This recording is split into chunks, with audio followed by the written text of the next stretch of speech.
Hi everyone, welcome to simplified education. आज हम करने वाले हैं आपका chapter 1 of class 12th chemistry, that is solutions.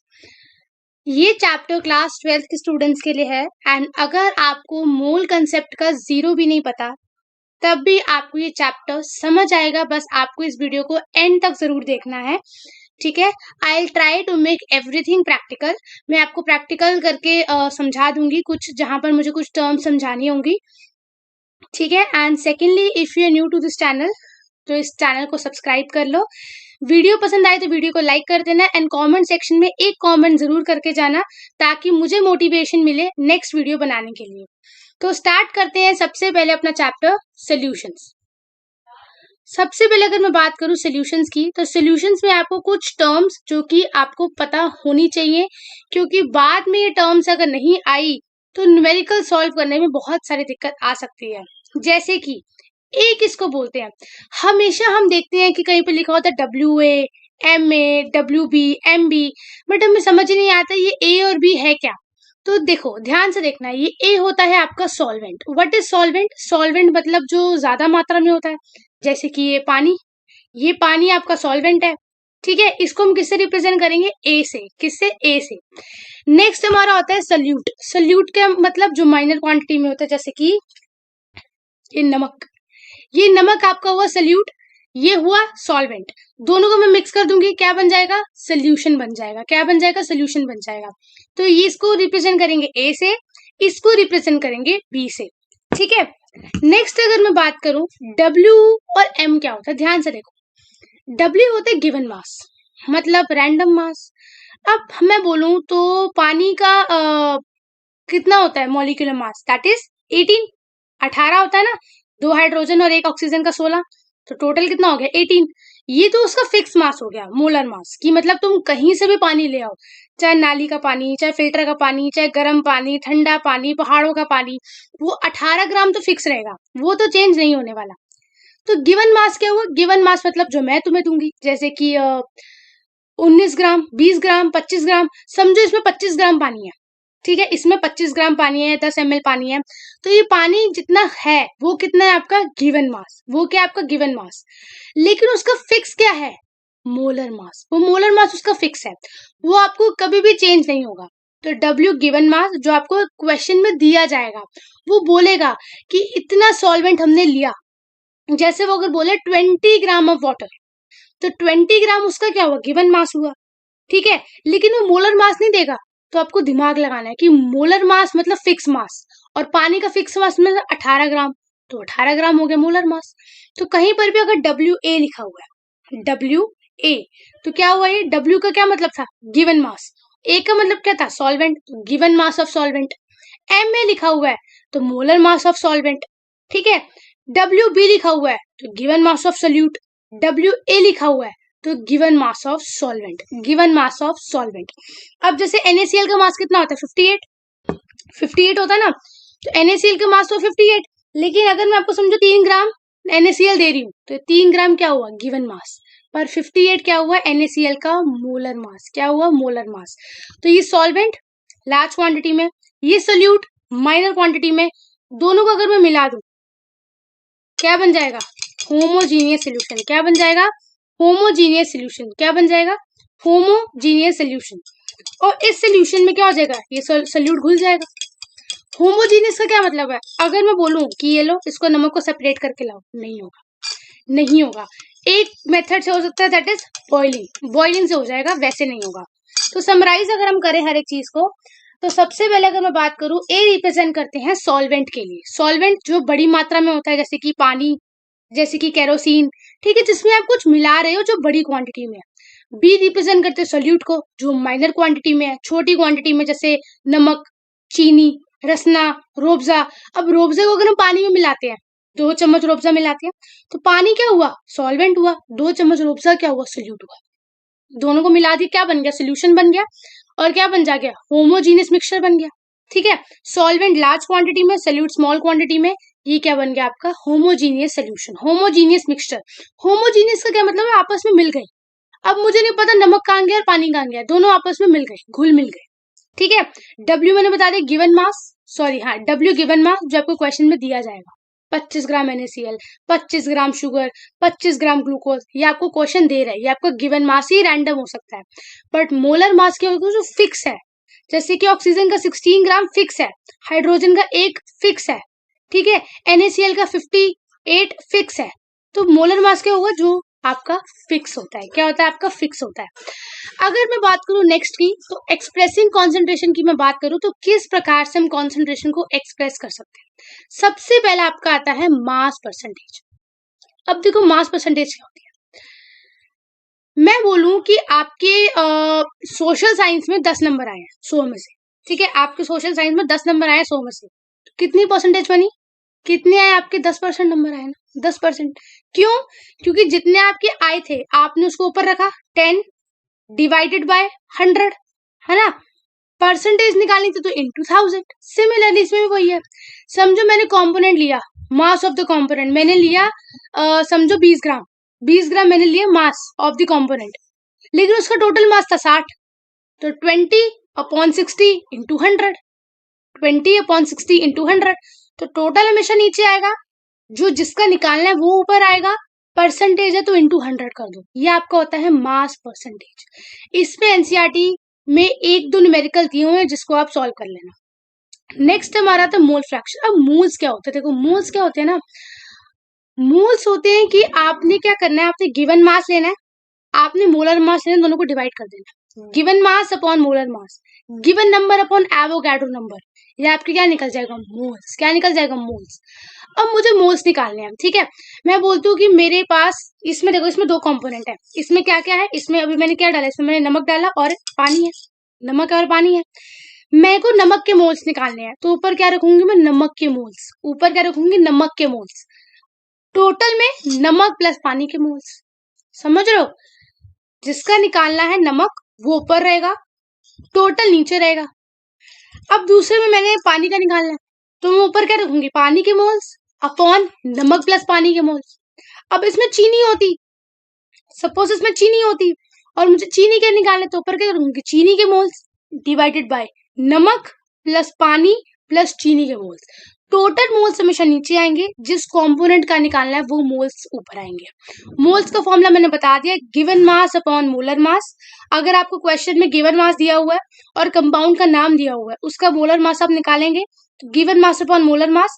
अगर आपको नंबर दिया हुआ है तो आप एवोगाड्रो नंबर 6.022 से डिवाइड कर देंगे अपना वो गिवन नंबर, तो given mass upon molar mass upon given number upon Avogadro number. अब देखो मोल फ्रैक्शन का समय हमेशा 1 होता है, क्यों, समझो मैंने नमक का निकाला, मैंने पानी का निकाला, दोनों को प्लस कर दिया, 1 ही आएगा, कितना आएगा, 1 आएगा, क्या आएगा, 1 आएगा। अब क्वेश्चन में समझो उसने आपको नमक का मोल्स दे दिए और उसने आपको बोला कि पानी के निकालो, तो आप -1 कर देना, 1 में से माइनस कर देना, ठीक है, सिंपल। तो ये आपका क्या हो गया, मोल फ्रैक्शन। नेक्स्ट आपका आता है मोलैरिटी। क्या आता है, मोलैरिटी। अब देखो मोलैरिटी क्या होती है, मोलैरिटी होती है मोल्स ऑफ सोल्यूट, जो भी मैंने सोल्यूट लिया नमक, उसके मोल्स ले लो, उसके क्या ले लो, मोल्स ले लो, उसको किस में डाल दो, सोल्यूशन, वॉल्यूम ऑफ सोल्यूशन, पूरे सोल्यूशन में डाल दो, जो सोल्यूशन आपका लीटर में होना चाहिए, किस में होना चाहिए, लीटर में होना चाहिए। तो moles of solute upon volume of solution, अगर लीटर में नहीं हुआ तो आप ऊपर को इंटू 1000 से मल्टीप्लाई कर देना, ठीक है।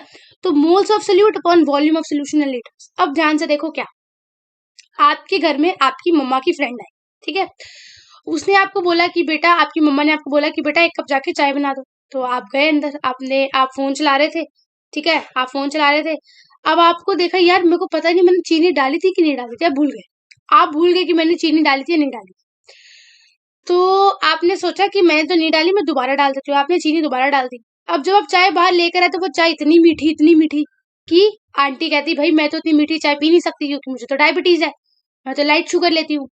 आपकी मम्मी कह रही चल अंदर चल, आपकी मम्मी आपको किचन में लेके गई, उसने कहा एक काम कर, इसमें 1 कप पानी और डाल दे या 1 कप दूध और डाल दे, इसको बड़ा कर दे, इस चाय के पतीले में जो चाय है इसको, उसका वॉल्यूम बढ़ा दे, मतलब चाय डाल दे या फिर सॉरी दूध डाल दे, पानी डाल दे, उससे क्या होगा, वॉल्यूम बढ़ गया, वॉल्यूम बढ़ गया तो चीनी जो पहले इतने से कप में थी 2 कप में आ गई, समझ रहे हो, जो पहले इतने से कप में थी चीनी वो 2 कप में आ गई, तो क्या हुआ, चीनी के मोल्स डिवाइड हो गए, चीनी के मोल्स डिवाइड हो गए, तो बात बताओ, क्या चीनी कम हो गई पानी डालने से? अगर उस लड़की ने 4 चम्मच चीनी डाली है, आपने 4 चम्मच चीनी डाली है, तो वो रहेगी तो 4 चम्मच ही, पर अब उसका टेस्ट क्यों 4 चम्मच जैसा नहीं आ रहा? क्योंकि आपने क्या करा, वॉल्यूम बढ़ा दिया। तो डाइल्यूशन का क्या मतलब होता है? डाइल्यूशन का मतलब होता है किसी चीज को कम करना, किसी चीज की कॉन्सेंट्रेशन को कम करना। कुछ ज्यादा चीनी वाले तो उसमें पानी डालकर उसको कम चीनी का करना, डाइल्यूशन करना। तो डाइल्यूशन में क्या होगा, जितने आपके पहला था, यानी कि M1V2 M1V2 is equal, sorry M1V1 is equal to M2V2, जितना पहले मोल्स थे चीनी के उतने ही बाद में थे, ठीक है। और V1 is equal to V2, सिर्फ क्या बढ़ा, वॉल्यूम बढ़ा। क्या बढ़ा, वॉल्यूम बढ़ा। तो अगर आपको एक क्वेश्चन देता है, ये वैसे देता है कि आपने पहले इतने मोल्स थे, आपने डाइल्यूट करके इतना बना दिया, इतना वॉल्यूम बन गया, तो आप मुझे इनिशियल वॉल्यूम बता दो। तो इसमें आपको फॉर्मूला लगेगा M1V1 is equal to M2V2, ठीक है। नेक्स्ट हमारा आता है मोलैलिटी। क्या आता है, मोलैलिटी। मोलैलिटी का मतलब क्या होता है कि आपने मोल्स ऑफ सोल्यूट को डिसॉल्व करना है, आपने सोल्यूट के मोल्स को डिसॉल्व करना है, लेकिन सोल्यूशन में नहीं, आपने उसको मास ऑफ सॉल्वेंट, सॉल्वेंट के मास में, सॉल्वेंट के मास में आपने उसको डिसॉल्व करना है। तो moles of solute upon mass of solvent, solvent general पानी, उसका मास इन केजी, 100 किलो पानी, 200 किलो पानी, उसमें आपको जो है डिसॉल्व करना है। अब मोलैलिटी जो है ना, ये बेस्ट मानी जाती है क्योंकि टेम्परेचर पे डिपेंड नहीं करती। अब वॉल्यूम है, वॉल्यूम में पानी है, ठीक है, पानी है, उसको मैं बॉईल कर दूंगी तो कम हो जाएगा, ठंडा कर दूंगी तो ज्यादा हो जाएगा, है ना। तो वॉल्यूम टेम्परेचर पे डिपेंड करता है, बट मास थोड़ा ना करता है। तो हमारी मोलैलिटी इंडिपेंडेंट होती है टेम्परेचर से। अब कॉन्सेंट्रेशन किसकी ज्यादा है, कोई बताएगा कॉन्सेंट्रेशन किसकी ज्यादा है? देखो, मोलैरिटी में क्या है, मोलैरिटी में हम सिर्फ वॉल्यूम डाल रहे हैं सोल्यूशन में। मतलब क्या, हम 1 लीटर सोल्यूशन डाल रहे हैं, 1 लीटर, लेकिन मोलैरिटी में हम 1 किलो सेपरेटली डाल रहे हैं। समझ रहे हो? जैसे समझो, इतना आपका मोल्स ऑफ सोल्यूट ने ले लिया, उससे ऊपर आपने कहा जितने भी लीटर की निशान है वहां तक डाल, लेकिन मोलैलिटी में इतना तो सोल्यूट है ही है, आप अलग से 1 किलो सॉल्वेंट डाल रहे हो। तो कंसंट्रेशन किसकी ज्यादा है, मोलैरिटी की। किसकी, मोलैरिटी की। मोलैलिटी की कंसंट्रेशन क्या है, कम है। क्या है, कम है। नेक्स्ट हमारा आता है that is solubility. What is solubility? अब एक बार आपने एक ग्लास में 1 चम्मच चीनी डाली, 2 चम्मच चीनी डाली, 3 चम्मच चीनी डाली, 4 चम्मच चीनी डाली, 1 मिनट, एक टाइम ऐसा आएगा जब क्या होगा, चीनी घुलना बंद हो जाएगी, वो ऊपर ऊपर तैरने लग जाएगी, वो घुलना बंद हो जाएगी, वो आपकी सॉल्युबिलिटी है। मैक्सिमम अमाउंट जो आपके स्पेसिफिक अमाउंट ऑफ सॉल्वेंट में डल सकता है एक स्पेसिफिक टेम्परेचर में, देखो टेम्परेचर में चेंज नहीं कर रही, रूम टेम्परेचर तो रूम टेम्परेचर ही है, लेकिन कितनी चीनी मैं एक ग्लास में भर सकती हूँ, एक ग्लास में डाल सकती हूँ और उसे घुला सकती हूँ, जब तक वो घुल रही है तब तक वो, अभी उसकी वो सैचुरेशन पॉइंट नहीं आई, जब वो घुलना बंद कर देगी उसकी सैचुरेशन पॉइंट आ चुकी है और अब उसकी सॉल्युबिलिटी खत्म, अब उसकी सॉल्युबिलिटी खत्म हो गई, ठीक है। तो ये आपका क्या था, सॉल्युबिलिटी। अब देखो सॉल्युबिलिटी डिपेंड किस पे करती है। सबसे पहले देखो क्या कह रहा है, solubility of solid in liquid, पानी में चीनी, पानी में चीनी। अब मैंने इस ग्लास में समझो चीनी डाली, इस ग्लास में मैंने क्या डाली, चीनी डाली, ठीक है। अब चीनी घुलनी बंद हो गई, अब मम्मी कह रही कि मुझे नहीं पता, इसमें और चीनी डाल, जहां से मर्जी डाल, मतलब और चीनी डाल और घुलनी चाहिए। गैस जला दो, गैस जलाओगे तो क्या हो जाएगा, वो होता है ना पानी में, जब हम हलवा बनाते हैं तो पानी में हम कितने चम्मच चीनी डाल देते हैं, फिर गैस जला देते हैं, तो वो चाशनी बन जाती है ना, वो थोड़ी थिक हो जाती है। और क्या होता है कि टेम्परेचर जैसे बढ़ाते हैं तो चीनी घुलने लग जाती है, चीनी घुलने लग जाती है। तो जब जब टेम्परेचर बढ़ेगा, ध्यान से देखो, सॉलिड को डाल रहे हैं लिक्विड में, सॉलिड को डाल रहे हैं लिक्विड में, तो जब जब टेम्परेचर बढ़ेगा सॉल्युबिलिटी बढ़ेगी, जितना ज्यादा टेम्परेचर बढ़ाओगे उतनी ज्यादा चीनी सॉल्युबल होती जाएगी। बट एक बार टेम्परेचर कम कर दिया, बंद कर दिया टेम्परेचर, वो चीनी जो घुल गई थी वो वापस हटने लग जाएगी, वो वापस जो है जो घुली हुई थी वो वापस से सेपरेट आउट होने लग जाएगी जैसे टेम्परेचर बंद करो। लेकिन प्रेशर का कोई भी इफेक्ट नहीं आता, ये सीयूटी में क्वेश्चन पूछा गया था कि सॉलिड लिक्विड में कौन सा ऐसा फैक्टर है जो डिपेंड नहीं करता, that is pressure. Pressure independent रहता है, प्रेशर इंडिपेंडेंट रहता है, प्रेशर का कोई भी इफेक्ट नहीं होता है solubility of solid in liquid में, यानी कि चीनी पानी में, नमक पानी में, ठीक है। नेक्स्ट हमारा आता है गैस इन लिक्विड। अगर मैं गैस को मिलाऊं लिक्विड में, ठीक है, जैसे आपका परफ्यूम्स, परफ्यूम्स में क्या होता है, आप ऐसे शेक करो तो लिक्विड होता है, पर लगाओगे तो सॉलिड होता है, ओ सॉरी गैस होता है, लगाओगे तो गैस होता है, पर बॉटल में तो आपको ऐसे से करोगे तो लिक्विड होता है। तो सॉलिबिलिटी ऑफ गैस किस पे डिपेंड करती है? Solubility of gas in liquid depend करती है प्रेशर पे। प्रेशर पे वो इंडिपेंडेंट थी, लेकिन ये डिपेंड करती है, ठीक है। क्या डिपेंड करती है? कहते हैं कि जितना ज्यादा प्रेशर उतनी ज्यादा सॉल्युबिलिटी। ये आपका आता है हेनरीज लॉ। हेनरी लॉ क्या कहता है कि अगर टेम्परेचर को कांस्टेंट रख दो, टेम्परेचर कांस्टेंट रख दो, टेम्परेचर को नहीं बढ़ाना, तो solubility of gas directly proportional है पार्शियल प्रेशर से। अब देखो कैसे, ध्यान से सुनो। आप गए पहाड़ों पे जहाँ प्रेशर बहुत कम है ना, एल्टीट्यूड पे प्रेशर बहुत कम है। अब क्या हुआ, प्रेशर बहुत कम था, तो आपके साथ क्या हुआ कि आपकी बॉडी में ऑक्सीजन घुलने नहीं घुल ही नहीं रही, सॉल्युबिलिटी नहीं है, क्योंकि प्रेशर कम है तो सॉल्युबिलिटी कम है। तो जब ऑक्सीजन सॉल्युबल नहीं होगी तो आपके टिश्यू तक ऑक्सीजन जाएगी नहीं, तो आपको क्या आएंगे, चक्कर आएंगे, उल्टी आएंगी, है ना, आपको एनॉक्सिया होगा। क्या होगा आपको? एनॉक्सिया, ठीक है।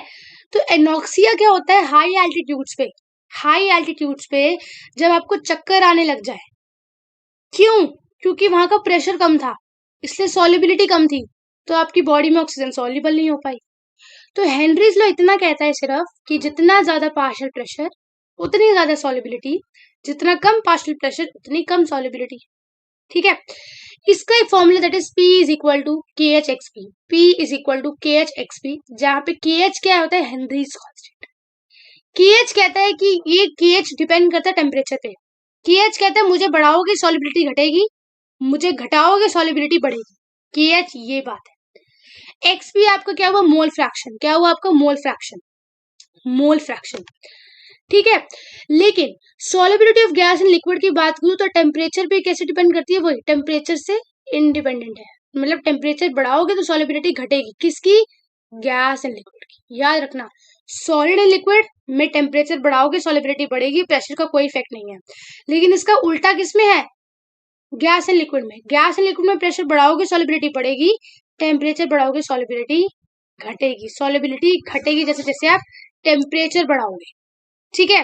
तो टेम्परेचर पे डिपेंड करता है के एच। तो के एच क्या कहता है? मुझे बढ़ाओगे सॉल्युबिलिटी घटेगी, मुझे घटाओगे सॉल्युबिलिटी बढ़ेगी। मैं इनवर्सली डिपेंड करता हूँ, डायरेक्टली डिपेंड नहीं करता। अब इसके लिमिटेशंस क्या है कि प्रेशर बहुत ज्यादा हाई हो तो हेनरीज लॉ काम नहीं करता, टेम्परेचर बहुत कम हो तो हेनरीज लॉ काम नहीं करता, और गैस भी किसी भी एसोसिएशन या डिसोसिएशन नहीं जानी चाहिए। मतलब कोई ऐसा मॉलिक्यूल नहीं होना चाहिए जो पहले टूट रहा है फिर जुड़ रहा है, नहीं। केमिकल रिएक्शन में अगर गैस अंडरगो करेगी तो हेनरीज लॉ डिपेंड नहीं करेगा, ठीक है। और हाँ, नेक्स्ट हम बात करते हैं इसकी एप्लीकेशंस की। सबसे पहला सबसे पहले इसकी एप्लीकेशन आती है कि सॉफ्ट ड्रिंक्स, मतलब कोका कोला पेप्सी की बोतलें, जिसमें कि हम जैसे ही ढक्कन हटाते तो सारी गैस उड़ जाती है ना। तो क्यों ये इतनी टाइट क्यों बंद होती है? पेप्सी की बॉटल्स कभी कभी इतनी टाइट पैक हो जाती है कि खुलती ही नहीं है। तो इसीलिए टाइट पैक होती है, ताकि देखो जितना ज्यादा टाइट पैक होगी उतना ज्यादा प्रेशर बना रहेगा, है ना। और जितना प्रेशर उतनी ज्यादा सॉल्युबिलिटी, तो ज्यादा कार्बन डाइऑक्साइड जो है वो सॉफ्ट ड्रिंक्स में सॉल्युबल रहेगी। So, to increase the solubility of CO2, the bottles of soft drinks is sealed under high pressure. Next मैं बात करूँ स्कूबा डाइवर्स। स्कूबा डाइवर्स का मतलब जो ड्राइवर्स, मतलब जो आपके पानी में जाते हैं, है ना।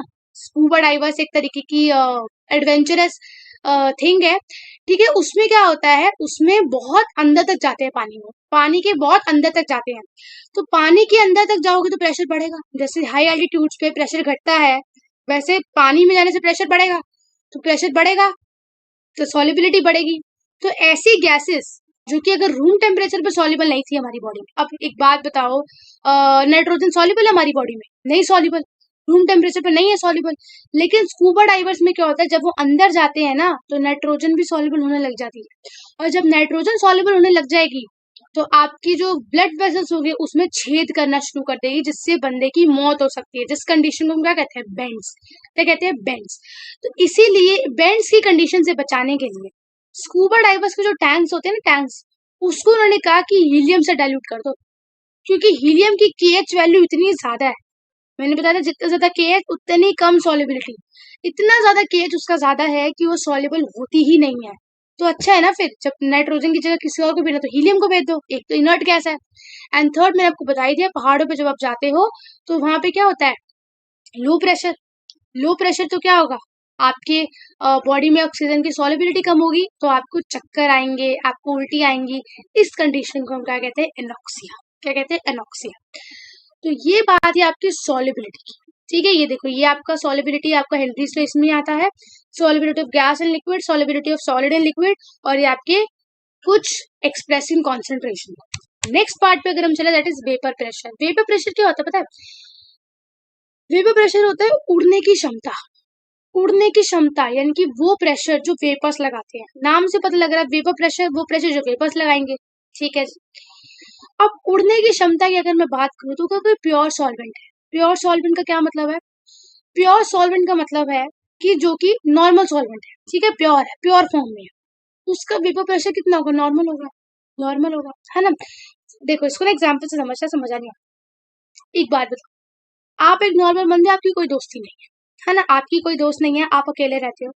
ठीक है, आपकी कोई दोस्ती नहीं है तो आप अपनी मर्जी से बाहर जाते हो, अपनी मर्जी से घर आ जाते हो, है ना। आप अपनी मर्जी के मालिक हो, जब आपको बाहर घूमने जाना बाहर चले जाओगे, जब आपको घर पे रहना घर पे रह लोगे, तो आपकी नॉर्मल है। ठीक है, वेपर प्रेशर आपका नॉर्मल है। अब आपको एक ऐसा दोस्त मिल गया जो कि मतलब घर ही नहीं पड़ता, जो कि मतलब आवारागर्दी करता रहता पूरा दिन, पूरा दिन वो घर से बाहर ही रहता है। और अगर आपने ऐसे दोस्त से दोस्ती कर ली, आपने ऐसे दोस्त से दोस्ती कर ली, तो आपके पाँव भी फिर घर में, आपके पाँव भी घर में नहीं टिकेंगे, आप भी पूरे दिन बाहर ही घूम। ठीक है, तो किसका इम्पैक्ट हुआ, वोलेटाइल सॉल्यूट का। देखो प्योर सॉल्वेंट था ना, तो प्रेशर नॉर्मल था, वो प्रेशर कितना नॉर्मल था। प्योर सॉल्वेंट को हम रिप्रेजेंट करते हैं P not a, P not a, और बिंदी आती है फिर ए आता है।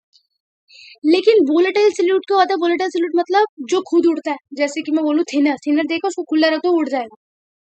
तो थिनर में अगर आपने कुछ डाल दिया, है ना, आपने क्या करा, अपने एक सॉल्वेंट में आपने पानी में थिनर डाल दिया, पानी में क्या करा, थिनर डाल दिया, तो अब जो पानी था वो जितना उड़ता था उससे ज्यादा उड़ेगा। क्यों, क्योंकि उसको साथी मिल गया ना उड़ने वाला। वेपर प्रेशर कितना होगा, मैक्सिमम। तो वेपर प्रेशर क्या होगा, मैक्सिमम। अगर मैं बात करूँ नॉन वोलेटाइल सॉल्यूट की, यानी कि आपने ऐसे बंदे से दोस्ती करी जो घर से बाहर नहीं निकलता, इंट्रोवर्ट पूरा, घर से बाहर नहीं निकलता, पूरे दिन घर में बैठे बैठे पढ़ता रहता है। अब आप उसके साथ भी, आप भी घर पे बैठे रह जाओगे, आप भी नहीं निकलोगे घर से बाहर, तो आपका वेपर प्रेशर क्या होगा, मिनिमम। वेपर प्रेशर को सिंपली देखो, बाहर घूमना। तो अगर आप अकेले हो तो आपका वेपर प्रेशर नॉर्मल है। अगर आप एक ऐसे दोस्त के साथ हो जो पूरा दिन घूमता रहता है, तो आपका वेपर प्रेशर मैक्सिमम है। लेकिन आप ऐसे दोस्त के साथ हो, ऐसे दोस्त के साथ हो जो पूरा दिन घर में ही रहता है, तो आपका वेपर प्रेशर मिनिमम। तो प्योर सॉल्वेंट देखो, इसमें प्योर प्योर प्योर सॉल्वेंट है पानी, इसमें क्या है, पानी। अब ये पानी अपनी क्षमता से उड़ेगा, 100 डिग्री सेल्सियस पे उड़ेगा, है ना, 100 डिग्री पे वेपर बन जाएगा, जो भी होगा। ठीक है, प्योर है। मैं इसमें डाल दूं थिनर, थिनर डाल दूं, कपूर डाल दूं, तो क्या होगा, वो भी वोलेटाइल, ये भी उसकी तरह वोलेटाइल बन जाएगा, जल्दी उड़ेगा, तो vapour pressure maximum.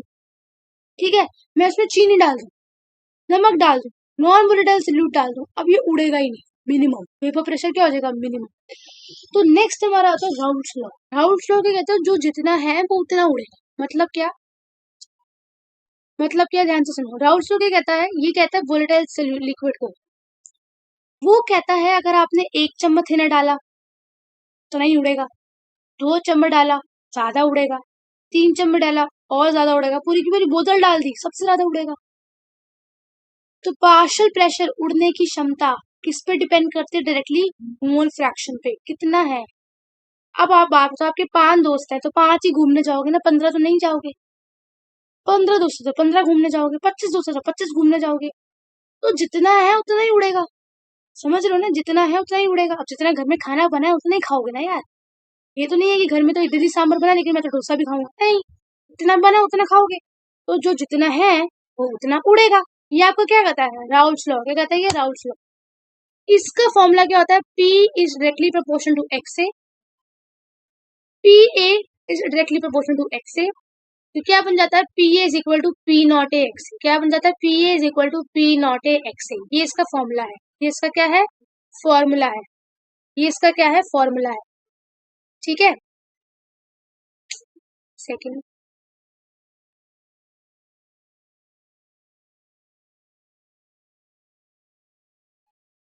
Equal to P naught है, ये आपका फॉर्मूला हो गया। इसमें पी ए उस कंपाउंड का वेपर प्रेशर है जो आपको निकालना है, P not A pure vapour pressure है, और एक्स से हो गया आपका क्या, मोल फ्रैक्शन। ठीक है, तो टोटल वेपर प्रेशर देखो क्या होगा, टोटल वेपर प्रेशर होगा कि प्योर कितना है और सल्यूट कितना है। तो सल्यूट पर डिपेंड करता है ना, सल्यूट वोलेटाइल है नॉन वोलेटाइल है, वोलेटाइल है तो ज्यादा होगा, नॉन वोलेटाइल है तो कम होगा। ठीक है, अगर मैं पी टोटल की बात करूं तो उसका ये फॉर्मूला होता है, that is P A, P is equal to P one A plus P two not minus P one not X two. ये इसका टोटल का होता है। समझो आपको एक का दे दिया, दूसरा का दे दिया, और इसका प्योर प्योर निकालना है, तो ये इसका फॉर्मूला होता है। ठीक है, ये किसका एक न्यूमेरिकल है। ठीक है, इसको आप देख सकते हो। नेक्स्ट की बात करूं, नेक्स्ट हमारा होता है आइडियल और नॉन आइडियल। अब आइडियल सोल्यूशन क्या होता है, आइडियल बच्चे होते हैं वो जो कि सब कुछ कर लेते हैं, है ना, सब कुछ कर लेते हैं, मतलब पढ़ाई, sports, dancing, game, acting, everything. तो सिमिलरली आइडियल सोल्यूशन वो सोल्यूशन होता है जो कि रॉल्स लॉ को ओबे करता है एवरी रेंज ऑफ कॉन्सेंट्रेशन। आप उन्हें बोलो, जैसे वो नहीं होता, आइडियल बच्चों को डांसिंग आती है, सिंगिंग आती है, पढ़ाई आती है, एक्टिंग आती है, स्पोर्ट्स आता है, मतलब कोई ऐसी चीज नहीं होगी जो नहीं आती। सिमिलरली आइडियल सोल्यूशन वो होता है जो रॉल्स लॉ को ओबे करता है every concentration, 1 gram 2 gram 3 gram 4 gram 5 gram 6 gram 7 gram 8 gram, every range of concentration. Delta H 0। ठीक है, डेल्टा वी मिक्सिंग 0 मतलब क्या, 20 ml 20 ml मिलाओगे कितना, 40 ml ही बनेगा, 39 या 41 नहीं बनेगा। Delta S mix positive, delta G mix negative. Example इसके बड़े अच्छे होते हैं, तो एग्जाम्पल इसको कैसे याद कर सकते हो, इसके राइमिंग वर्ड्स होते हैं एग्जाम्पल, जैसे कि बेंजीन टोलुइन, क्लोरोबेंजीन ब्रोमोबेंजीन। ठीक है, ये सब उसके क्या होते हैं, आइडियल सोल्यूशन के एग्जाम्पल। अब आते हैं नॉन आइडियल। नॉन आइडियल क्या होता है, हम अब आइडियल सोल्यूशन एग्जिस्ट नहीं करता। ठीक है, आइडियल सोल्यूशन एग्जिस्ट नहीं करता, जैसे आइडियल बच्चे नहीं होते वैसे आइडियल सोल्यूशन नहीं होता, नॉन आइडियल एग्जिस्ट करता है। सिमिलरली हर एक इंसान को सब चीज नहीं आती होगी, कोई किसी में अच्छा होगा, कोई किसी में अच्छा होगा। अब नॉन आइडियल क्या होता है, जो रॉल्स लॉ ओबे नहीं करता, मतलब करता है but every each range of concentration पे ओबे नहीं करता, सब कुछ हर एक कॉन्सेंट्रेशन पे ओबे नहीं करेगा। 2 ग्राम पे करेगा तो 5 ग्राम पे नहीं करेगा, 3 पे करेगा तो 6 पे नहीं करेगा, दैट इज नॉन आइडियल। अब नॉन आइडियल में क्या होता है, ध्यान से सुनो। फॉर एग्जाम्पल मैंने ए कॉम्पोनेंट ये लिया, बी कॉम्पोनेंट ये लिया, दोनों को मिला दिया, क्या बन गया, ए बी। क्या बन गया, ए बी। अब मैंने क्या देखा कि जो ए बी है ना, इसका जो वेपर प्रेशर है वो बी और ए के सेपरेटली से बहुत ही कम आ रहा है। मतलब अगर ए का था आपका चलो इसको उल्टा करके देखते हैं, चलो ए का वेपर प्रेशर था समझो कि 20 और बी का था 20, लेकिन जब मैंने दोनों को मिला दिया तो वेपर प्रेशर कितना बन गया, 40। भाई साहब 40 भी नहीं, समझो 60 बन गया, 60। इतना ज्यादा वेपर प्रेशर क्यों बन गया। अब देखो ध्यान से, वेपर प्रेशर का क्या मतलब है, उड़ना, उड़ना। ठीक है, अब एक बात बताओ, अगर कोई दो इंसान, ठीक है, कोई दो कपल है या कोई दो फ्रेंड्स हैं, उनकी अगर मैं बात करूं, तो अगर वो दोनों अलग अलग रहना पसंद करते हैं, मतलब अगर तुम्हें एक जगह उन्हें बिठा दो तो कोई इस तरफ मुंह करके बैठेगा, कोई उस तरफ मुंह करके बैठेगा, तो क्या मतलब उनकी दोस्ती क्या है, कच्ची दोस्ती है, उनकी दोस्ती कच्ची दोस्ती है, वो बैठना ही नहीं चाहते एक दूसरे के साथ। तो इसका मतलब क्या हुआ कि अलग अलग को बहुत खुश थे, ए भी बहुत खुश था, बी भी बहुत खुश था, पर जब उन्होंने दोनों को एक कर दिया ए बी, तो वो उड़ रहे हैं, उनका वेपर प्रेशर बढ़ रहा है, वेपर प्रेशर बढ़ रहा है, मतलब वो एक दूसरे से अलग होना चाहते हैं, वो दूसरे के साथ नहीं बैठना चाहते। इसको हम बोलते हैं पॉजिटिव डिविएशन। अब पॉजिटिव डिविएशन क्यों, क्योंकि उड़ रहे हैं तो वेपर प्रेशर बढ़ रहा है, वेपर प्रेशर बढ़ रहा है तो बढ़ रहा है, तो पॉजिटिव डिविएशन। इसका एग्जांपल अल्कोहल, CCl4, CH2। इसको मैं समझाती हूँ वीक फ्रेंडशिप्स, किससे, वीक फ्रेंडशिप्स। अब नेक्स्ट अगर मैं बात करूँ, दो दोस्त है ना, दो दोस्त थे ए और बी, मैंने दोनों को इकट्ठे बिठा दिया। अब वो एक दूसरे को छोड़ना ही नहीं चाहते, वो कह रहे हम बैठेंगे तो साथ साथ बैठेंगे, हम नहीं आ रहे। वेपर प्रेशर क्या नेगेटिव है, वेपर प्रेशर बढ़ ही नहीं रहा, क्यों, क्योंकि वो उड़ ही नहीं रहे, वो एक जगह पे बैठे हुए हैं। तो इसका मतलब क्या, उनकी दोस्ती क्या है, पक्की दोस्ती। क्या है उनकी, पक्की दोस्ती। पक्की दोस्ती होगी, दोस्ती पक्की होगी तो उड़ेंगे नहीं, तो वेपर प्रेशर घट जाएगा। ये क्या होगा आपका, नेगेटिव डिविएशन। क्या होगा, नेगेटिव डिविएशन। इसका एग्जांपल है एसिड और एडेलिन, जिसको हम बोलते हैं ए स्क्वायर। क्या बोलते हैं, ए स्क्वायर। नेक्स्ट हमारा आता है एजियोट्रोप्स। एजियोट्रोप्स का क्या मतलब है, जो सेम कॉम्पोजिशन होती है लिक्विड और वेपर फेस में और कांस्टेंट टेम्परेचर पे बॉईल करते हैं। अब मैं बोलूँ लार्ज पॉजिटिव डिविएशन, ठीक है। पॉजिटिव डिविएशन, देखो पॉजिटिव डिविएशन मतलब उड़ रहे हैं, वेपर प्रेशर उड़ रहा है, तो मतलब कच्ची दोस्ती, वीक फ्रेंडशिप। तो अगर इनको मुझे पास बिठाना है तो मुझे मैक्सिमम बॉइलिंग करनी पड़ेगी। तो क्या बनेगा इसका, क्या बनेगा आप देखो, लार्ज पॉजिटिव डिविएशन, सॉरी इसका large positive deviation. Positive deviation का क्या मतलब है, उड़ रहे हैं साथ में, नहीं रहना चाहते, पक्की कच्ची दोस्ती है, तो ये बनेगा मिनिमम बॉइलिंग। Minimum boiling. अगर मैं बोलूँ large negative deviation, large negative deviation, तब क्या मतलब दोस्ती पक्की है, क्या बनेगा मैक्सिमम बॉइलिंग। ध्यान से देखो, उल्टा करके देखो, किसी को मैक्सिमम बॉईल करना पड़ रहा है, मैक्सिमम टेम्परेचर देना पड़ रहा है, क्यों, क्योंकि इसकी दोस्ती पक्की है, मजबूत दोस्ती है, तो नेगेटिव डिविएशन। किसी को थोड़ा सा बॉईल करके वो अलग हो जाते हैं, पॉजिटिव डिविएशन। देखो एजियोट्रोप्स की मैं बात करूँ तो मैक्सिमम बॉइलिंग के ध्यान से याद रखना है, वो दोस्त है जिनको में तुम कितनी भी, तुम चाहते हो दो दोस्त हैं, ठीक है, तुम उनमें आग लगानी है, तुम उनमें फूट पड़वानी है, तुम उन्हें अलग करना है, और उनकी दोस्ती इतनी पक्की है कि वो अलग ही नहीं हो रहे, तुम्हें मैक्सिमम एफर्ट्स डालने पड़ेंगे, ठीक है। लेकिन कोई जिसमें जिनमें खुद ही फूट है, जो खुद ही दूसरे से बात नहीं करे, तुमने हल्की सी चिंगारी और लगा दी, तो मतलब हमेशा के लिए दोस्ती टूट। तो minimum boiling last positive, maximum boiling last negative. Next last topic हमारा आता है कॉलीगेटिव प्रॉपर्टी। देखो कॉलीगेटिव प्रॉपर्टी जो डिपेंड करती है वो अमाउंट पे करती है, नेचर पे नहीं। अब ध्यान से सुनो, समझो मैं डायरेक्टर हूँ, ठीक है, साउथ इंडियन मूवी का मैं डायरेक्टर हूँ, एंड मुझे जो है एक क्राउड शूटिंग करनी है। मैं ये चाहती हूँ कि भाई एक विलन हो, एक हीरो हो, दोनों लड़ रहे हो बीच में आके, और पूरा क्राउड उन्हें देखेगा। मैं अपने मैनेजर को कहती हूँ कि काम करो, पास वाले गांव में, पास वाले जगह पे जाओ और वहां से 200-300 बंदे उठा लो, ठीक है, 200-300 बंदे उठा लो, और बदले में उन सबको 100-100, 200 रुपए, 300-300 रुपए दे देना, या फिर उनको कुछ खाने को दे देना, ठीक है, उनकी कुछ पार्टी दे देना। तो मेरे मैनेजर कहता ठीक है। अब वो मेरे सामने 200-300 बंदे लाके खड़ा कर देता है। अब मैं क्या को सबको क्या देखूंगी, मैं क्या को बोलूंगी आओ अपना ऑडिशन दो, नहीं, क्यों भाई, मुझे तो मास चाहिए ना, मुझे क्राउड चाहिए, भीड़ भड़का चाहिए, और वो भीड़ भड़के में जैसे भी लोग हो, मुझे क्या फर्क पड़ता है उससे। मेरा मेन फोकस किस पे रहेगा, हीरो पर, विलन पे। बाकी जो क्राउड है, तो जोन सा मर्जी है, वो तमिल आए, वो हिंदू आए, वो सिख आए, जोन सा मर्जी है, मुझे क्या फर्क पड़ता है। तो कॉलीगेटिव प्रॉपर्टी वही है जो अमाउंट पे डिपेंड करती है। मतलब मैंने 3 चम्मच नमक डाला, 4 चम्मच नमक डाला, 5 चम्मच नमक डाला, कैसा नमक डाला, कौन सा नमक डाला, उसकी नेचर पे डिपेंड नहीं करता। ये होती है कॉलीगेटिव प्रॉपर्टीज। किस पे डिपेंड करती है, आइडेंटिटी ऑफ सॉल्वेंट या फिर सोल्यूट। ये इसमें सोल्यूट कौन सा होता है, नॉन वोलेटाइल। अब हम नॉन वोलेटाइल सोल्यूट, वो सोल्यूट जो ना खुद उड़ता है दूसरे को उड़ने। अब सबसे पहले मैंने सुना नॉन वोलेटाइल सोल्यूट डाला पानी में, चीनी डाल दी, चीनी डाल दी, नॉन वोलेटाइल है तो वेपर प्रेशर घटेगा। सबसे पहले क्या होगा, relative lowering of vapour pressure, relative lowering of vapour pressure. अब इसका फॉर्मूला देखो, इसका फॉर्मूला होता है आपका ये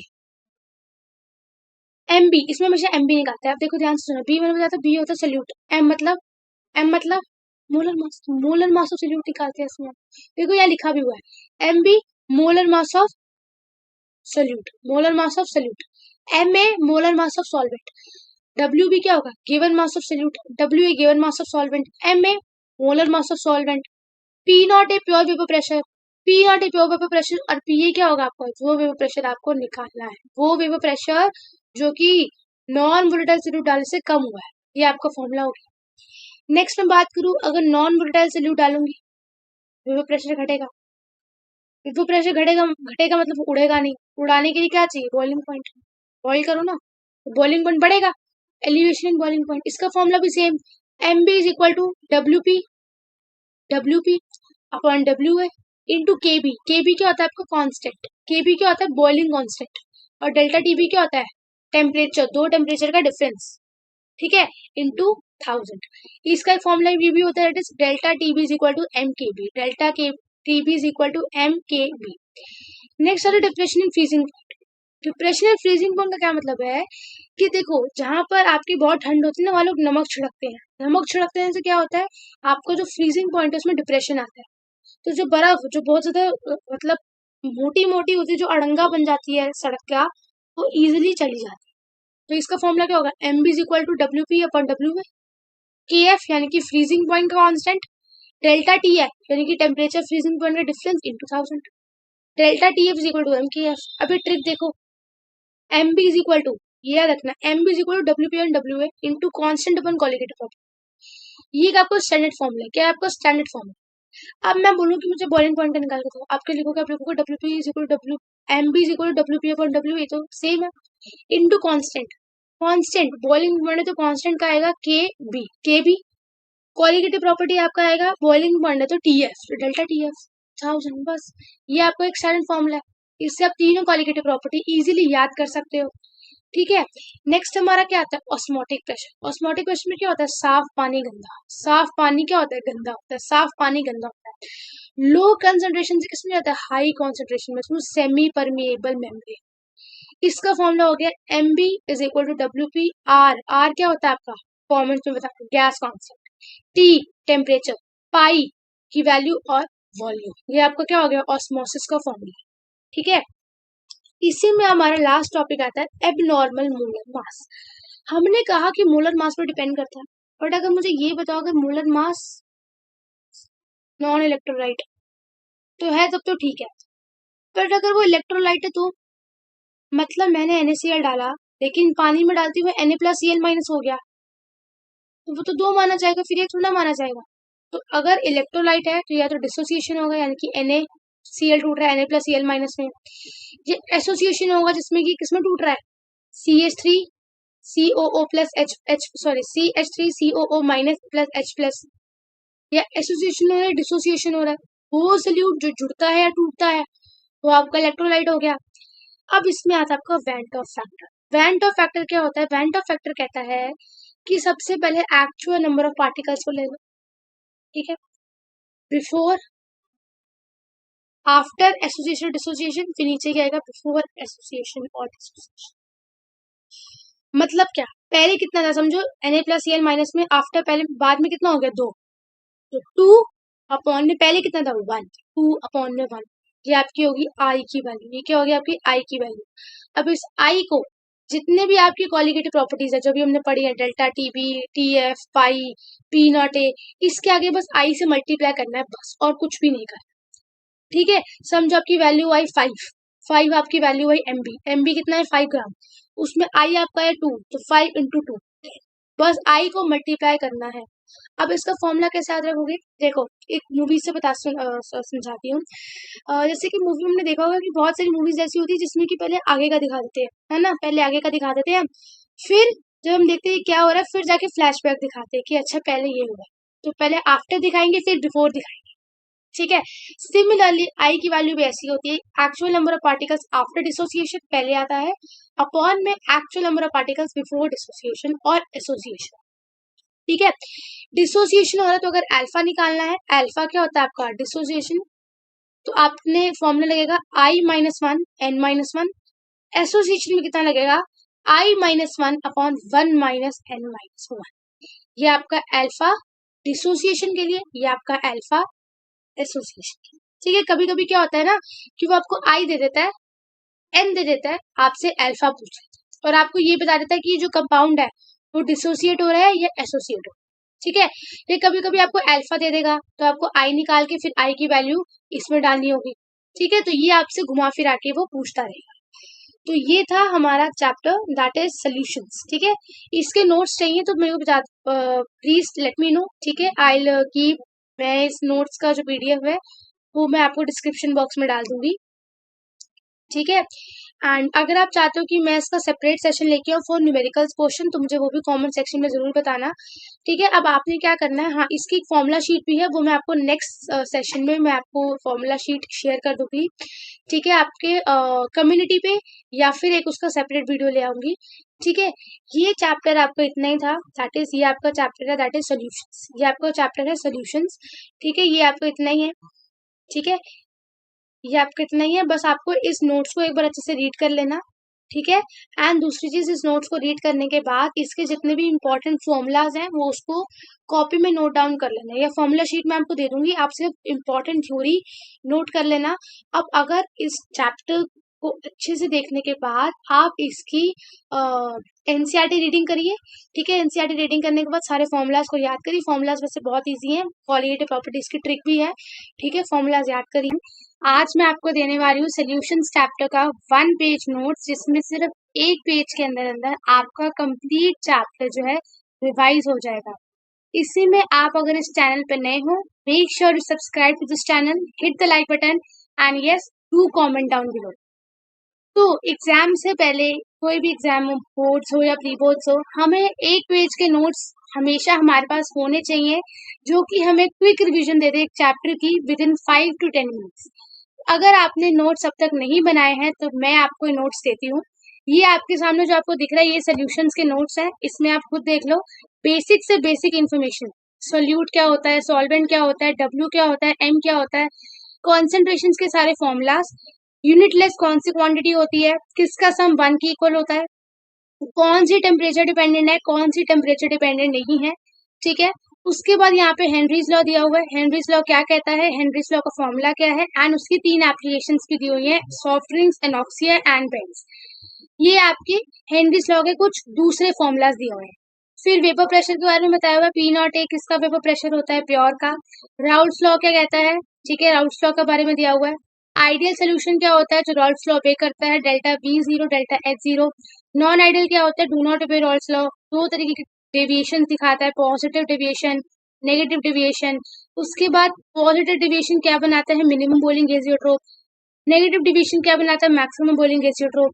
ठीक है, उसके बाद आती है फिर कॉलिगेटिव प्रॉपर्टी। कॉलिगेटिव प्रॉपर्टी क्या होती है, जो मास पे डिपेंड करती है, नेचर पे डिपेंड नहीं करती। ठीक है, फिर इसके 4 फॉर्मूला, जिसमें आपका आता है relative working of vapour pressure, elevation in boiling point, depression in freezing point and osmotic pressure. उसके बाद लास्ट आपका आता है want of factor. Want of factor का पूरा फॉर्मूला, कंप्लीट डिसोसिएशन के लिए n की वैल्यू होती है 1, और डिसोसिएशन में alpha is i minus 1 n minus 1, and association के लिए alpha is equal to i minus 1 1 by n minus 1। तो ये ही आपका पूरा चैप्टर एक पेज में समेटा हुआ है। अगर आपने चैप्टर अभी तक नहीं पढ़ा है, तो मैंने ये पूरा चैप्टर 40 मिनट्स के अंदर इतनी डिटेल में पढ़ाया है। उसका लिंक आपको चैनल पे मिल जाएगा लेटेस्ट वीडियोस में, वो आप जाके जरूर देखो।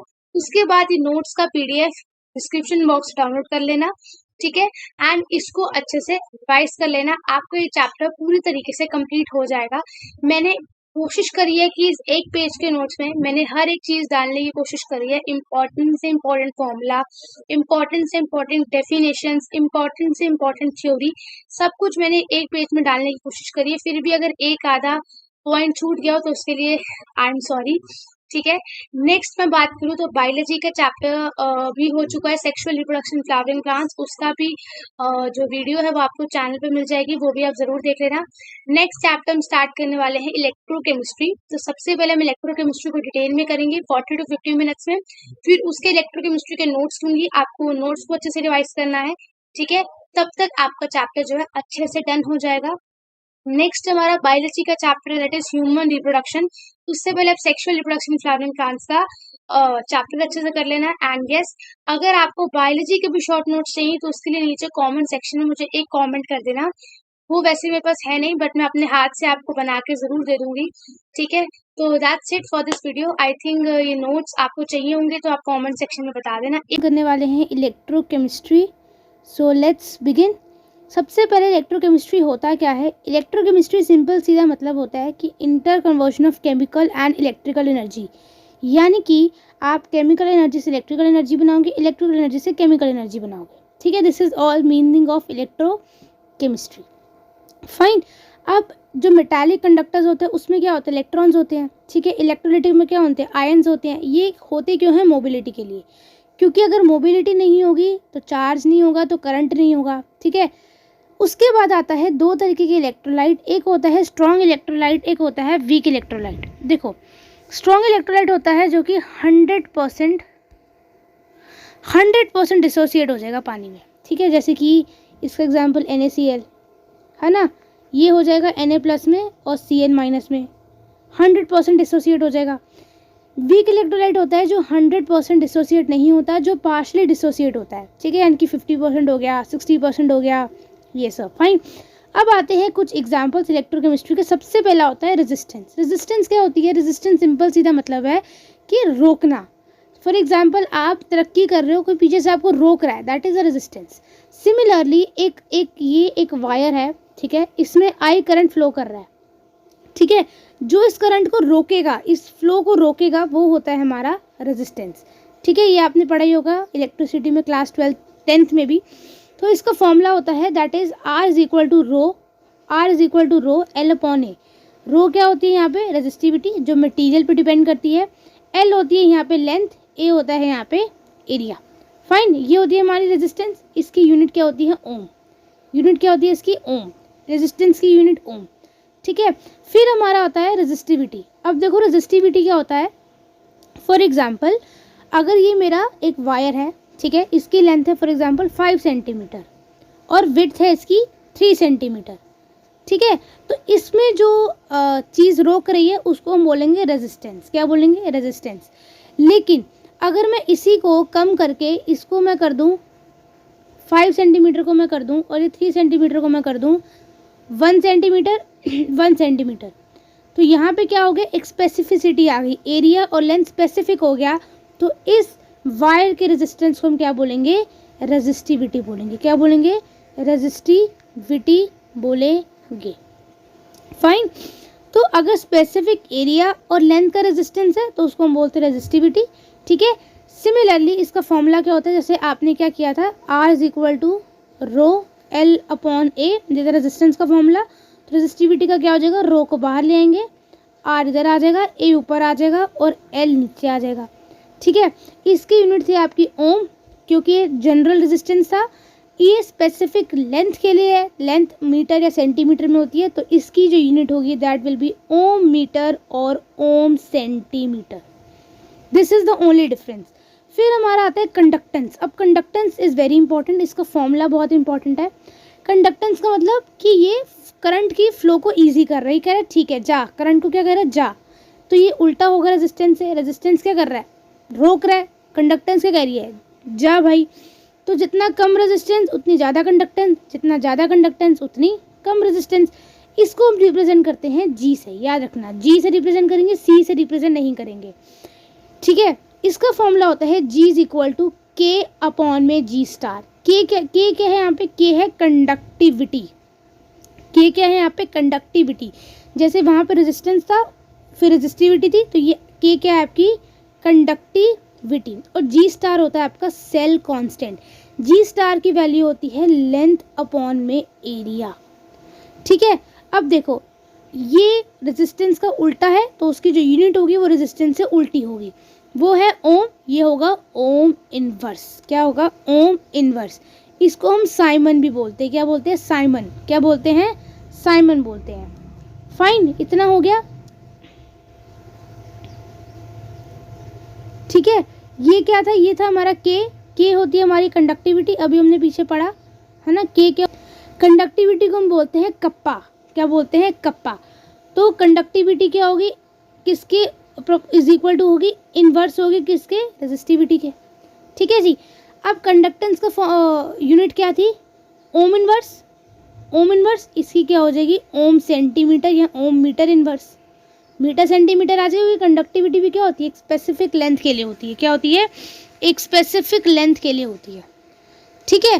तो जी स्टार मैंने बता दिया, जी स्टार होता है आपका एल अपॉन ए और K is equal to G star upon R होता है हमारा।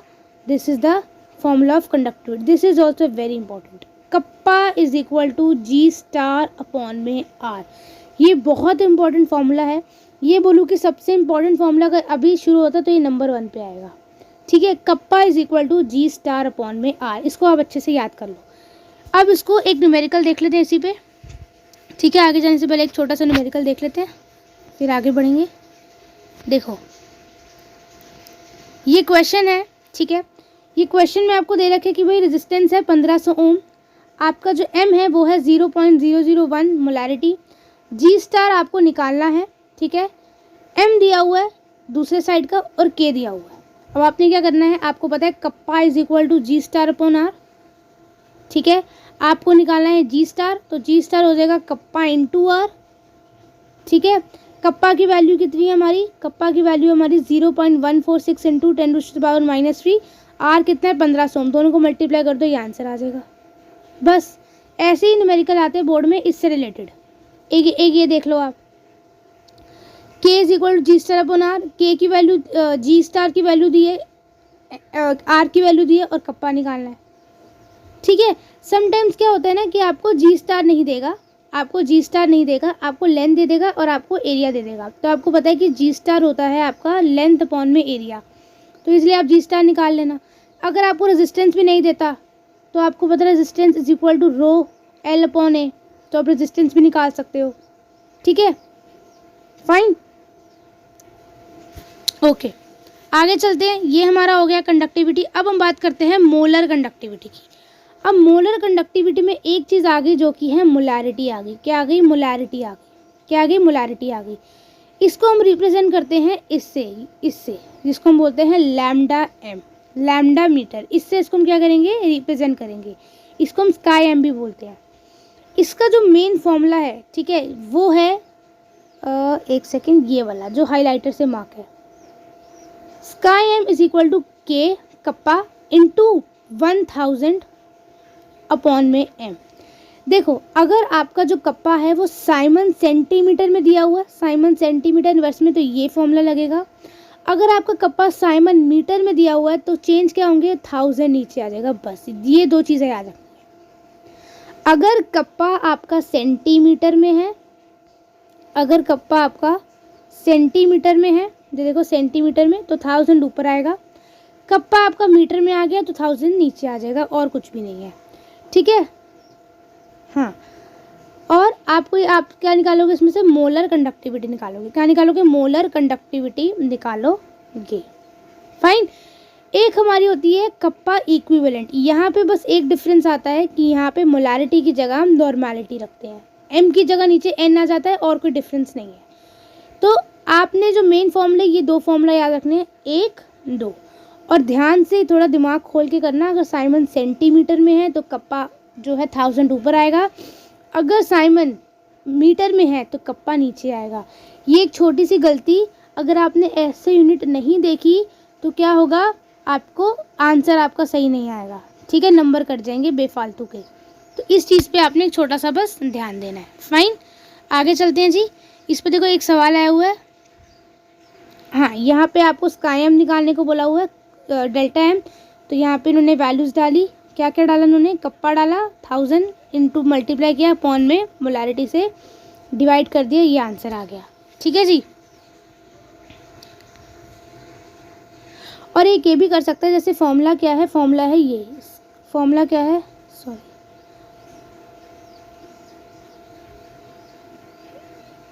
फॉर्मूला क्या है, देखो फॉर्मूला है ये, sky M into kappa into 1000 upon में एम, ये फॉर्मूला है। आपको समझो कप्पा नहीं दिया, आपको कप्पा नहीं दिया, आपको जी स्टार दे दिया और आपको आर दे दिया, तो आपको पता है kappa is equal to G star upon R, तो आप कप्पा निकाल लोगे। यहाँ पर जैसे ये क्या हुआ है, पहले आपको बोला कप्पा निकालो, कप्पा निकालने में आपने जब कप्पा निकाला तो आपने उसको डेल्टा एम में रखा, तब जाके आपकी मेन वैल्यू आई, तब जाके आपकी मेन वैल्यू आई। मोलैरिटी दी है तो नीचे मोलैरिटी आएगी, नॉर्मैलिटी दी है तो नीचे नॉर्मैलिटी आएगी। क्लियर हो गया, इतना क्लियर हो गया।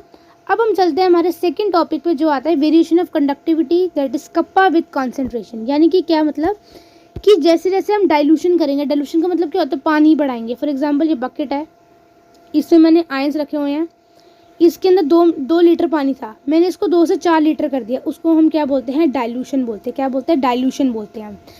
तो ये कहता है कि भाई जो कंडक्टिविटी है ना वो डाइल्यूशन से घटती है। ठीक है, क्योंकि देखो क्या है, फॉर एग्जांपल अगर ये बकेट है, यहाँ पे बहुत सारे आयंस पड़े थे, ठीक है, ये 1 सेंटीमीटर में बहुत सारे आयंस पड़े थे। जैसे ही आपने क्या किया, आपने डाइल्यूशन किया, ये जो पानी का नंबर बढ़ा, यानी कि समझो पहले पानी इतना था, अब पानी इतना हो गया, पानी का नंबर बढ़ गया, तो हुआ क्या, ये जो आयंस पर सेंटीमीटर में थे ये कम हो गए। यहाँ पे देखो कितने सारे थे, यहाँ पे कम हो गए। ठीक है, क्यों, क्योंकि पानी डालने से वो क्या हो गए, वो फैल गए, वो क्या हो गए, फैल गए। तो इससे क्या होगी, अगर पर सेंटीमीटर क्यूब में आयंस कम है तो कंडक्टिविटी कम हो जाएगी, क्योंकि आयंस से तो रिस्पॉन्सिबल है कंडक्टिविटी में। तो उन्होंने बोल दिया कि भाई कप्पा से ये बहुत इंपॉर्टेंट है, इन्होंने बोल दिया भाई कप्पा जो है वो घटता है विद डाइल्यूशन, क्योंकि जो नंबर ऑफ आयंस है ना प्रेजेंट इन 1 सेंटीमीटर स्क्वायर वो घट जाते हैं, इन्होंने इतना बोल दिया। लेकिन उन्हें ये बोला कि ठीक है कंडक्टिविटी तो घटती है, लेकिन जो मोलर कंडक्टिविटी है ना वो बढ़ती है। अब वो क्यों बढ़ती है जी? मोलर कंडक्टिविटी बढ़ती है क्योंकि मोलर कंडक्टिविटी बढ़ती है डाइल्यूशन बढ़ने से, क्योंकि आयंस की मोबिलिटी बढ़ जाती है, उनको ज़्यादा जगह मिल चुकी है घूमने के लिए। ठीक है, अब देखो स्ट्रॉन्ग इलेक्ट्रोलाइट के लिए स्लोली बढ़ती है। फॉर एग्जांपल एक क्लास में टॉपर है जिसके ऑलरेडी 98 नंबर आते हैं, ठीक है जी, उसको क्लास टीचर ने एक्स्ट्रा ट्यूशन के लिए, एक्स्ट्रा क्लासेस के लिए बुला लिया, क्या इफेक्ट आ जाएगा? 98 से 99 पहुंच जाएगा या 100 पहुंच जाएगा? उस तरह तो नहीं पहुंच सकता। लेकिन अगर कोई वीक स्टूडेंट है जिसके 50, 45, 35 ऐसे कुछ नंबर आते हैं, बॉर्डर लाइन पे पास होता है, उसको अगर टीचर ने एक्स्ट्रा क्लासेस के लिए बुलाया है तो उसकी जो इम्प्रूवमेंट है वो बहुत रैपिडली होगी। सिमिलरली स्ट्रॉन्ग इलेक्ट्रोलाइट तो पहले से ही 100% डिसोसिएट होता है, तो पानी डालने से कोई इम्पैक्ट ही नहीं आएगा उसका। लेकिन जो वीक इलेक्ट्रोलाइट है ना वो क्या होता है, वो धीरे धीरे डिसोसिएशन होता है, और उसमें क्या होता है वीक इलेक्ट्रोलाइट जो है रैपिडली बढ़ता है। क्या होता है? वीक इलेक्ट्रोलाइट हमारा रैपिडली बढ़ता है। ठीक है, तो ये था हमारा, दैट इज कंडक्टिविटी से क्या होता है, कंडक्टिविटी से क्या होता है आपका, डाइल्यूशन से कंडक्टिविटी घटती है, एंड मोलर कंडक्टिविटी क्या होती है, बढ़ती है। मोलर कंडक्टिविटी क्या होती है, बढ़ती है। ठीक है,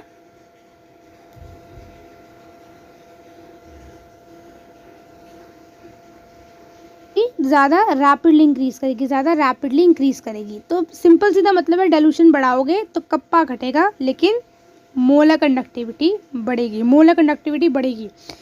इसका एक ग्राफ देखो, स्ट्रॉन्ग इलेक्ट्रोलाइट का ग्राफ बनता है ऐसे, स्ट्रॉन्ग इलेक्ट्रोलाइट का ग्राफ बनता है ऐसे, ठीक है, वीक इलेक्ट्रोलाइट का बनता है ऐसे। ठीक है, तो ये एग्जाम में पूछा जाता है, दोनों के ग्राफ बनाने आ सकते हैं। तो आप बोलोगे स्ट्रॉन्ग इलेक्ट्रोलाइट का बढ़ता है ऐसे, ठीक है, यहाँ होगा डेल्टा एम और नीचे होगी √C, और वीक इलेक्ट्रोलाइट का होगा ऐसे। ठीक है जी, ये है हमारी equation, this is our equation. फिर हमारी एक चीज़ आती है जो कि होता है लिमिटिंग मोलर कंडक्टिविटी, यानी कि अगर आप डाइल्यूशन को इन्फिनिटी कर दो, डाइल्यूशन को क्या कर दो, इन्फिनिटी कर दो, ठीक है, या फिर आप जो कॉन्सेंट्रेशन है उसको ज़ीरो कर दो, तो जो कंडक्टिविटी आएगी उसको हम बोलते हैं लिमिटिंग मोलर कंडक्टिविटी। क्या बोलते हैं? Limiting molar conductivity. क्या बोलते हैं? Limiting molar conductivity. ठीक है जी, तो तीन चीज़ें हमने देख ली। अब हुआ क्या, उन्होंने कहा कि भाई स्ट्रॉन्ग इलेक्ट्रोलाइट की लिमिटिंग मोलर कंडक्टिविटी हम निकाल लेंगे इस इक्वेशन से। स्ट्रॉन्ग इलेक्ट्रोलाइट की लिमिटिंग मोलर कंडक्टिविटी हम जो है निकाल लेंगे इस इक्वेशन से, और ये हमारा ग्राफ भी आ जाएगा, है ना। अब ये ग्राफ जब आएगा स्ट्रॉन्ग इलेक्ट्रोलाइट का, तो इसको हम क्या करेंगे, एक्स्ट्रा प्लॉट कर देंगे और हमारा आंसर आ जाएगा लिमिटिंग मोलर कंडक्टिविटी का। लेकिन वीक इलेक्ट्रोलाइट का लिमिटिंग मोलर कंडक्टिविटी कैसे निकालें, क्योंकि वहाँ पे जो ग्राफ है ना वो बन जाता है वाई एक्सिस के पैरेलल। ग्राफ कैसे बन जाता है? पैरेलल बन जाता है, इसको आप एक्स्ट्रा प्लॉट नहीं कर सकते हो। तो वीक इलेक्ट्रोलाइट की लिमिटिंग मोलर कंडक्टिविटी निकालने के लिए आया हमारा कोलेरॉस लॉ। कौन आया? हमारा कोलेरॉस लॉ। कोलेरॉस लॉ ने इतना कहा कि at infinite dilution, when this dissociation of electrolyte is complete, each ion make a definite contribution towards the molar conductivity of electrolyte irrespective of the repulsion। मतलब देखो सीधे सीधे मैं एग्जांपल से समझाती हूँ। फॉर एग्जांपल आपकी कोई गली में कोई फंक्शन होना था, तो उसके लिए आपके घर में डोनेशन या चंदा मांगने आए, ठीक है। उन्होंने कहा कि भाई अपनी अपनी श्रद्धा जितना आपको देना है आप दे सकते हो। तो सबसे पहले जो है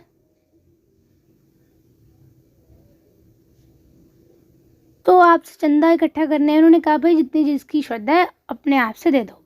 अब आपके फादर ने कहा कि भाई मैं 200 रुपये दे रहा हूँ, ठीक है। आपकी मम्मा ने कहा मैं अपनी तरफ से 100 रुपये दूंगी। आपने कहा कि मैं 50 रुपये दूंगी, और आपके भाई ने भी कहा मैं 50 रुपये दूंगी, ठीक है। लेकिन जब टोटल कॉन्ट्रीब्यूशन लिखी जाएगी ना, तो आपकी फैमिली की पूरी लिखी जाएगी। फॉर एग्जाम्पल शर्मा जी की फैमिली से टोटल 400 रुपये आए, है ना। तो माना कि आपने अलग अलग कॉन्ट्रीब्यूशन दिया, लेकिन टोटल आपको उसी का माना जाएगा, ठीक है। तो यही कहना चाह रहे हैं, क्या कह रहे हैं कि अगर फॉर एग्जांपल ये है हमारा CH3COONA, इसकी आपको लिमिटिंग मोलर कंडक्टिविटी निकालनी, तो उसके आयंस की जो लिमिटिंग मोलर कंडक्टिविटी उनको ऐड कर दो। मतलब अगर उनको आपकी फैमिली के टोटल चंदा निकालना है तो वो क्या करेंगे, इंडिविजुअल चंदा जिसने दिए सबको ऐड कर देंगे और आपका पूरी फैमिली का चंदा आ जाएगा। वही कह रहे हैं कि लिमिटिंग मोलर कंडक्टिविटी हम उसकी नहीं निकाल सकते पूरे इसकी, लेकिन हम उनके आयंस की निकाल सकते हैं। तो आयंस की निकाल के जोड़ दो तो आपकी किसकी आ जाएगी, वीक इलेक्ट्रोलाइट की लिमिटिंग मोलर कंडक्टिविटी आ जाएगी। बस यही कहता है आपका कोलेरॉस लॉ। इसकी बस स्टेटमेंट याद कर लेना और फॉर्मूला रट लेना, और कुछ भी नहीं है। ठीक है, अब इसको एक बार दोबारा से समझा देती हूँ। देखो, उन्होंने कहा कि डाइल्यूशन करने से कंडक्टिविटी तो घटती है। ठीक है, क्यों? क्योंकि नंबर ऑफ आयन जो है ना पर सेंटीमीटर क्यूब के वो कम हो जाते हैं, तो कंडक्टिविटी घट जाती है। फिर उन्होंने कहा कि जो मोलर कंडक्टिविटी है वो बढ़ती है। स्ट्रॉन्ग इलेक्ट्रोलाइट की धीरे धीरे बढ़ती है, वीक इलेक्ट्रोलाइट की रैपिडली बढ़ती है, इतना कहा। फिर उन्होंने कहा कि जो लिमिटिंग मोलर कंडक्टिविटी है वो कंडक्टिविटी वो है जो इनफाइनाइट डाइल्यूशन पे जाके होगी, यानी कि जब डाइल्यूशन हम इन्फिनिटी कर दें। ठीक है, उसके बाद हमने स्ट्रॉन्ग इलेक्ट्रोलाइट की लिमिटिंग मोलर कंडक्टिविटी हमने इस इक्वेशन से निकाली और हमारा ऐसा करके ग्राफ आया जो कि इजीली एक्स्ट्रा प्लॉट करके हमारा लिमिटिंग मोलर कंडक्टिविटी निकल जाती। लेकिन वीक इलेक्ट्रोलाइट में दिक्कत क्या आई, वीक इलेक्ट्रोलाइट में जो ग्राफ था वो पैरेलल आ गया और इक्वेशन लग नहीं रही थी। तो वहाँ पे हमने कोलेरॉस लॉ निकाला जो ये कहता है कि आयंस की, स्पेसिफिक आयंस की अपनी अपनी मोलर कंडक्टिविटी निकाल दो, उनको ऐड कर दो, तो क्या हो जाएगी, टोटल मोलर कंडक्टिविटी निकल जाएगी। ठीक है, इतना क्लियर हो गया? आगे चलते हैं हम।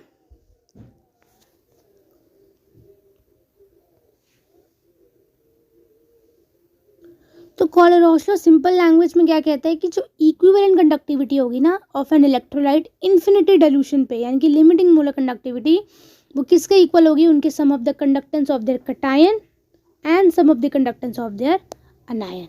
ठीक है, इसमें से आपने क्या याद करना है, इसमें से आपने बस इतना याद करना है, एग्जाम में क्या आता है कि कंडक्टिविटी पे क्या इफेक्ट होता है डाइल्यूशन का, मोलर कंडक्टिविटी पे क्या इफेक्ट होता है डाइल्यूशन का। ठीक है, वीक के केस में कैसे क्या होता है, स्ट्रॉन्ग के केस में क्या होता है, स्ट्रॉन्ग इलेक्ट्रोलाइट का ग्राफ कैसे बनता है, वीक इलेक्ट्रोलाइट का ग्राफ कैसे बनता है, स्ट्रॉन्ग इलेक्ट्रोलाइट का इक्वेशन इससे निकलती है, वीक इलेक्ट्रोलाइट का कैसे निकलता है। बस इस ये एक पेज बहुत ज़रूरी है। इस एक पेज से ना आपके 100% चांसेस है बोर्ड में क्वेश्चन बनने के, तो इस पेज का स्क्रीनशॉट ले लो। ठीक है, और ये बुक में ना बहुत कंफ्यूजिंग वे में दिया होता है, तो इसको इजी वे में, ये मेरे हैंड रिटन नोट्स है, मैंने इसी से बोर्ड में पढ़ा था। ठीक है, ले लिया, आगे चलते हैं। तो यहाँ पर भी देखो वही दिया हुआ है कि Na2SO4 की इक्विवेलेंट कंडक्टिविटी किसके इक्वल होगी, Na + SO4 2 के। ठीक है, बस ये दिया हुआ है।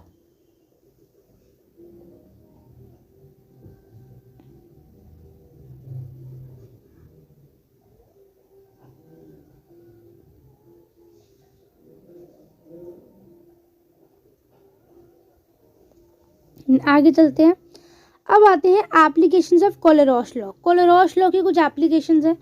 ठीक है, उससे पहले आपने ये फॉर्मूलेस बहुत इंपॉर्टेंट है। ठीक है, G = L/A, kappa = G⁻R, K = 1000/m delta m।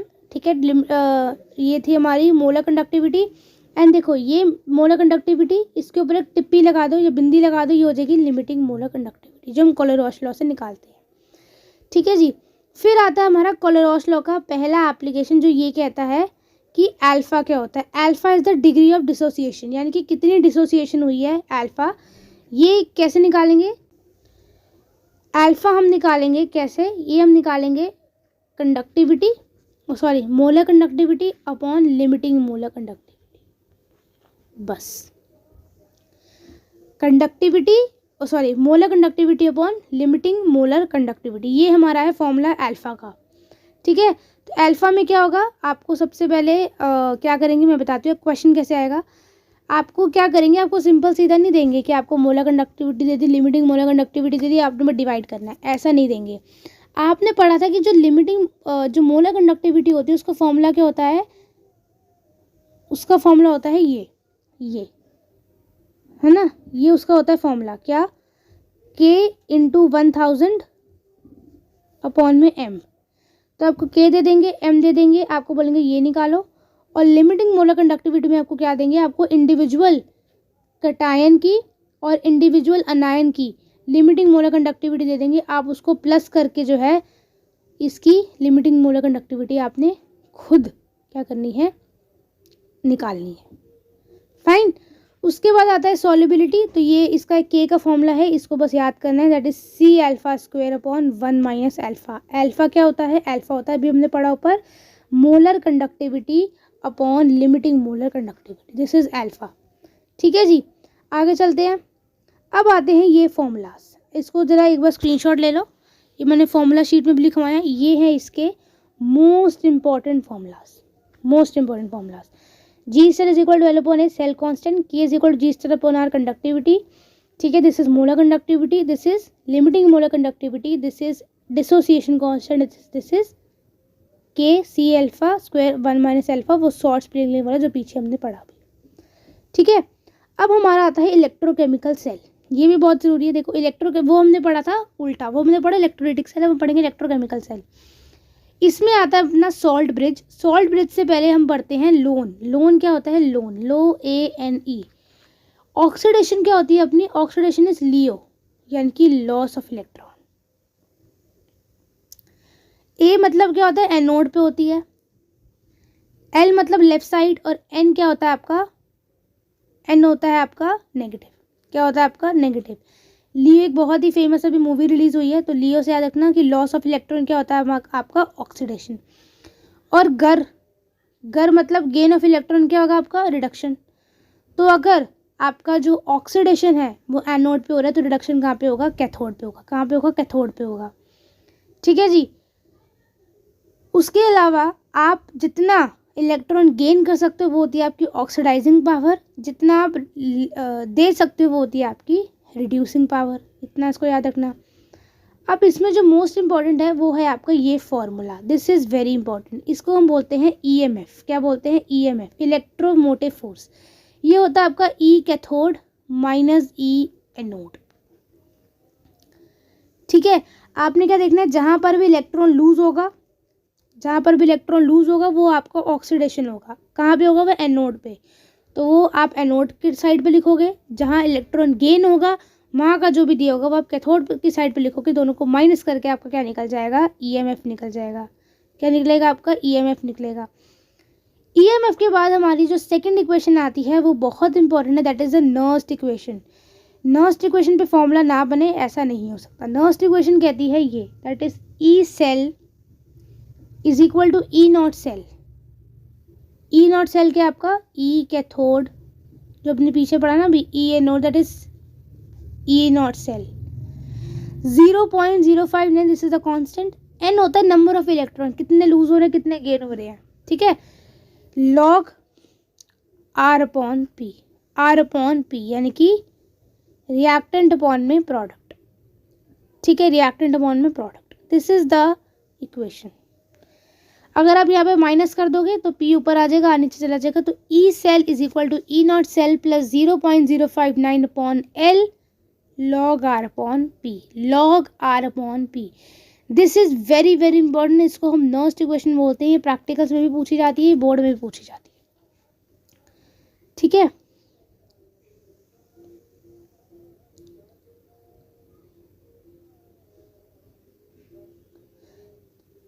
उसके बाद हमारा आता है केसी का फॉर्मूला। केसी होता है अपना एंटी लॉग। ई नॉट हमने पता ही है, ई नॉट क्या होता है, E cathode minus E anode. N होता है नंबर ऑफ इलेक्ट्रॉन गेन और लूज, और अपॉन में 0.059 ये होता है अपना K C. For example anti log 20 answer आया, केसी की वैल्यू एंटी लॉग 20 आई, तो वो कैसे लिखोगे, 10 अपॉन में 20, 10 to the power 20, this is the K C. अब ये इसमें कोई कॉन्सेप्ट नहीं है, सिर्फ फॉर्मुलेस हैं। ये होती है हमारी Gibbs free energy, this is very important. इसको हम बोलते हैं minus G is equal to NFE, G not. N number of electron lose और गेन, ठीक है, फॉर एग्जांपल 2 इलेक्ट्रॉन। एफ होता है कांस्टेंट, इसकी वैल्यू होती है 96500 फेराडे, ये याद करने वाली है। ई नॉट क्या होता है, E cathode minus E anode, तीनों को कर दी मल्टीप्लाई, आपकी क्या आ जाएगी, गिब्स फ्री एनर्जी आ जाएगी। क्या आ जाएगी आपकी, गिब्स फ्री एनर्जी आ जाएगी। उसके बाद हमारे आते हैं फेराडेज लॉ। फेराडे का पहला लॉ ये कहता है, Faraday first law states that कि जितना ज़्यादा इलेक्ट्रिसिटी होगी उतना ज़्यादा क्या होगा, माल चिपकेगा। माल मतलब उतना ही ज़्यादा मास डिपॉजिट होगा किस पे, कैथोड या एनोड पे। किसके प्रोपोर्शनल है, इलेक्ट्रिसिटी के। सेकेंड लॉ ये कहता है अगर same quantity of electricity pass हो रही है तो उनका जो हाँ, अगर सेम इलेक्ट्रिसिटी पास हो रही है that is proportional to their equivalent weight. इसका फॉर्मूला याद रख लो बस, Q is equal to I T, Q is equal to I T. ठीक है, तो ये हो गया। इसके बाद बस इतना याद रखना है कि जिसका reduction potential and oxidation potential ज़्यादा होगा वही ऑक्सीडेज या रिड्यूस होगा, वही ऑक्सीडेशन या रिडक्शन करेगा। ठीक है, इसके बाद अब देखो ज़रा फॉर्मूला शीट्स। ठीक है, फॉर्मूला शीट्स में जो फॉर्मूलेज हैं उनको अब अच्छे से देखो एंड नेक्स्ट चैप्टर शुरू करते हैं। Let's start with chemical kinetics. Chemical kinetics जो है ये आपका चैप्टर है, इसमें दो चीज़ें बोलूँगी। पहली चीज़ कि सिर्फ फॉर्मूला बेस्ड चैप्टर है, तो फॉर्मूलेज अगर अच्छे से याद कर लिए, कैसे वैल्यूज़ डालनी है वो आ गई तो हो जाएगा। दूसरा इसमें 2 या 3 थ्योरी क्वेश्चन है जो आ सकते हैं और एक इम्पॉर्टेंट एमसीक्यू तो आता ही आता है। Let's start. केमिकल काइनेटिक्स का सिंपल सीधा मतलब है कि हम उसमें रेट ऑफ रिएक्शन देते हैं, है ना, कि एक चीज़ है उसको कितना टाइम लग रहा है सड़ने में, तो वो हो गया आपका रेट ऑफ रिएक्शन। तो कुछ रिएक्शंस होंगे जो बहुत फास्ट होंगे, कुछ होंगे जो बहुत स्लो होंगे, जैसे कंबशन, जैसे कि रस्टिंग बहुत स्लो होती है बट होती है। ठीक है, फॉर एग्जांपल अगर आप बाहर कुछ टमाटर रख दो तो 1-2 दिन में सड़ जाएगा, that will be very fast reaction. ठीक है जी। उसके बाद आता है कि आपका आप निकालते कैसे हो, ये होता है आपका that is change in concentration upon time. क्या होगा, चेंज इन कॉन्सेंट्रेशन अपॉन में टाइम। ठीक है, देखो जैसे कि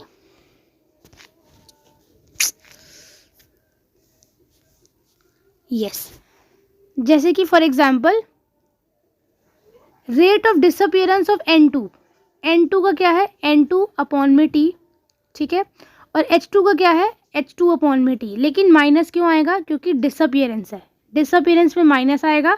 और यह NH3 अपीयर कर रहा है तो ये आएगा आपका प्लस में। देख लो यहाँ कोई माइनस का साइन नहीं है, डिसअपियरेंस में माइनस आएगा, बाकी प्लस आएगा।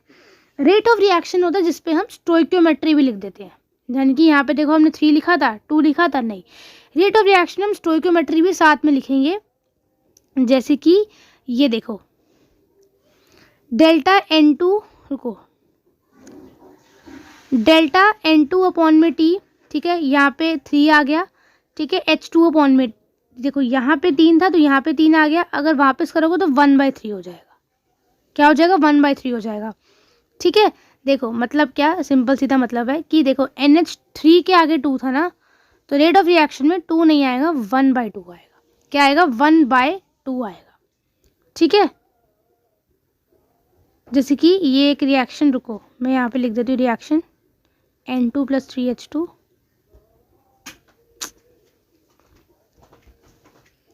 N2 + 3H2 give 2NH3। अब इसका रेट ऑफ रिएक्शन कैसे लिखेंगे, अबे यार, N2 + 2H2 नहीं + 3H2 गिव 2NH3। अब यहाँ पे देखो क्या हुआ, यहाँ पे N2 लिखना था, माइनस आ गया क्योंकि डिसअपियरेंस है, कुछ नहीं क्योंकि यहाँ पे कुछ भी नहीं है। यहाँ पे H2 की जगह 1/3 आ गया क्योंकि 3 है, और माइनस आ गया क्योंकि डिसअपियरेंस था। यहाँ 2NH3 की जगह 1/2 आ गया। ठीक है, और माइनस नहीं आया क्योंकि अपीयरेंस है, डिसअपियरेंस नहीं है। तो इतना सा याद रखना कि अगर नॉर्मल रेट ऑफ अपीयरेंस या नॉर्मल रेट ऑफ डिसअपियरेंस निकाल रहे हो तो सिर्फ माइनस प्लस आएगा। अगर रेट ऑफ रिएक्शन निकाल रहे हो तो आपकी स्टोइकियोमेट्री भी साथ में आएगी लेकिन इन्वर्स में आएगी, यानी कि अगर 3NH2 है तो NH2 अपॉन में डेल्टा T 1/3 होगा। क्या होगा, 1/3 होगा या 1/2 होगा। ठीक है, नॉर्मली सीधा नहीं होगा। ठीक है, उसके बाद आता है कि जो रेट ऑफ रिएक्शंस है वो इन सब पे डिपेंड करता है, कॉन्सेंट्रेशन पे, टेम्परेचर पे, नेचर ऑफ प्रोडक्ट पे, कैटलिस्ट पे, लाइट पे, सरफेस एरिया पे। सबसे पहले आता है हमारा कॉन्सेंट्रेशन। कॉन्सेंट्रेशन पे किस तरीके से डिपेंड करता है, यानी कि मैं कितनी कॉन्सेंट्रेशन बढ़ाऊंगी कि मेरा जो रेट ऑफ रिएक्शन है वो बढ़ेगा। सबसे पहला है रेट ऑफ एलिमेंट्री, सबसे पहला है law of mass action. Loss of mass action ने पता है क्या कहा? लॉ ऑफ मास एक्शन ने ये कहा कि जो रेट है ना वो डिपेंड करेगा रिएक्टेंट की स्टोइक्योमेट्री से। किसकी स्टोइक्योमेट्री से? रिएक्टेंट की स्टोइक्योमेट्री से। ठीक है, यानी कि यहाँ पे अगर 2 है, यहाँ पे अगर क्या है, यहाँ पे अगर 2 है तो जो रेट होगा वो NH3 की पावर 2 पे डिपेंड करेगा। यहाँ पे अगर H2I2 की जगह कुछ भी नहीं है तो यहाँ पर भी कुछ नहीं आएगा। मतलब क्या? स्टोइक्योमेट्री पे डिपेंड करेगा। ठीक है, जैसे यहाँ पर N2 + 3H2 गिव 2NH3, तो इसका रेट डिपेंड करेगा N2 पे और H2 की पावर 3 पे। ये कहा था लॉ ऑफ मास एक्शन ने। लेकिन क्या हुआ, ये ज़्यादातर वैलिड नहीं रहा। क्यों इतना ज़्यादा वैलिड नहीं रहा? क्योंकि ये सिर्फ उस रिएक्शंस के लिए वैलिड था जो 1 स्टेप रिएक्शंस थी। जिनमें मल्टीपल स्टेप्स लग रहे थे उस रिएक्शंस में ये वैलिड नहीं रहा, तो उन्होंने फिर ये जो था इसको ज़्यादातर दर्जा नहीं दिया। मतलब ये जो था फिर नहीं इतना कामयाब हुआ ये लॉ। फिर हमारा सेकंड लॉ, इसको हम कहते हैं रेट लॉ। ये बहुत इंपॉर्टेंट है। रेट लॉ कहता है कि भाई जो ए है, जो रेट है ना, वो डिपेंड करेगा स्मॉल ए और स्मॉल बी। अब ये स्मॉल ए स्मॉल बी क्या है? पापा मैं वीडियो बना रहा हूँ। रेट है ना वो एम और एन पे डिपेंड करेगा, जो होता है हमारा ऑर्डर। क्या होता है हमारा? ऑर्डर। ठीक है, ऑर्डर। इस पे डिपेंड करेगा हमारा क्या? Rate of reaction. ठीक है, ये हो गया। उसके बाद हमारा जो ऑर्डर है वो first order reaction, second order reaction, zero order reaction, ये सब ऑर्डर्स होते हैं। उसके अलावा जो एक क्वेश्चन है ये हमेशा आता ही आता है, जो होता है ये क्वेश्चन क्या है? इसको हम बोलते हैं, किसका क्वेश्चन है ये? हमारे यूनिट का क्वेश्चन है। यूनिट में आता है कि भाई फर्स्ट ऑर्डर रिएक्शन की यूनिट क्या होगी, सेकंड ऑर्डर की यूनिट क्या होगी, थर्ड ऑर्डर की यूनिट क्या होगी। आपको क्या करना है ना, आपको सिर्फ जनरल फॉर्मूला याद कर लेना। मोल 1 - n, litre n-1 second inverse. आपको बोल रहा है कि भाई 2 सेकंड ऑर्डर रिएक्शन है, यूनिट बताओ। तो आपने क्या करना है? n क्या होगा? ऑर्डर। तो आपने 1 - 2 यानी कि मोल -1 लीटर सेकंड इनवर्स। बस फर्स्ट ऑर्डर दे, सेकंड ऑर्डर दे, जीरो ऑर्डर दे, कहीं भी दे, ये फॉर्मूले को याद कर लो, इसमें से लिख देना। इसमें से एक MCQ पक्का आता है। बस इतना अच्छे से इस एक जनरल फॉर्मूले को लिख लो, कहीं पे याद कर लो, बस और कुछ नहीं करना। फिर हमारा होता है, ये होता है हमारा फर्स्ट जीरो ऑर्डर रिएक्शन। ठीक है, जिसपे जो R2 है वो R1 के इक्वल होता है। फिर आता है फर्स्ट ऑर्डर रिएक्शन, जिसमें R2 क्या होता है? R1 के डबल होता है। हाफ ऑर्डर रिएक्शन में √2 होता है। और सेकंड ऑर्डर में क्या होता है? 4 गुना होता है। क्या होता है? 4 गुना। फिर आती है मॉलिक्यूलैरिटी। ये आ गई आपकी एक थ्योरी। मॉलिक्यूलैरिटी क्या होती है? देखो कितने मॉलिक्यूल्स आपस में रिएक्ट कर रहे हैं कि प्रोडक्ट बनेगा, है ना। अब एक बात बताओ, ये तो होल नंबर होगा। ऐसा तो नहीं कि आधा मॉलिक्यूल इस आधे मॉलिक्यूल से रिएक्ट करके एक मॉलिक्यूल बनाए, नहीं, होल नंबर में होगा। जीरो नहीं हो सकता। क्यों? ऐसा तो है नहीं कि भाई जीरो रिएक्टेंट प्रोडक्ट बन गया, ऐसा भी नहीं हो सकता। बहुत लार्ज भी नहीं हो सकता, फ्रैक्शनल भी नहीं हो सकता। ठीक है, और एक से कम भी नहीं हो सकता। क्या नहीं हो सकता? एक से कम भी नहीं हो सकता। ठीक है जी। उसके बाद आते हैं ये आपकी इंटीग्रेशंस। ये आपको खुद याद करनी पड़ेंगी। ठीक है, अगर अभी टाइम नहीं है याद करने का, जस्ट रिमेंबर दिस फॉर्मूलाज। क्या कर लो? ये फॉर्मूला याद कर लो। ये है हमारा जीरो ऑर्डर का फॉर्मूला। ये है हमारा जीरो ऑर्डर का फॉर्मूला, जिसमें K होता है R0 initial concentration -R/T। This is the formula of first zero order reaction. ठीक है, फिर आता है अपना फर्स्ट ऑर्डर रिएक्शन का फॉर्मूला, जो कि बहुत ज़्यादा सिमिलर है किसके? नर्स्ट इक्वेशंस के। ये होता है K = 2.303/T log R0/R। T दिया होगा, R0 दिया होगा, R दिया होगा, बस आपको K फाइंड आउट करना है। ठीक है,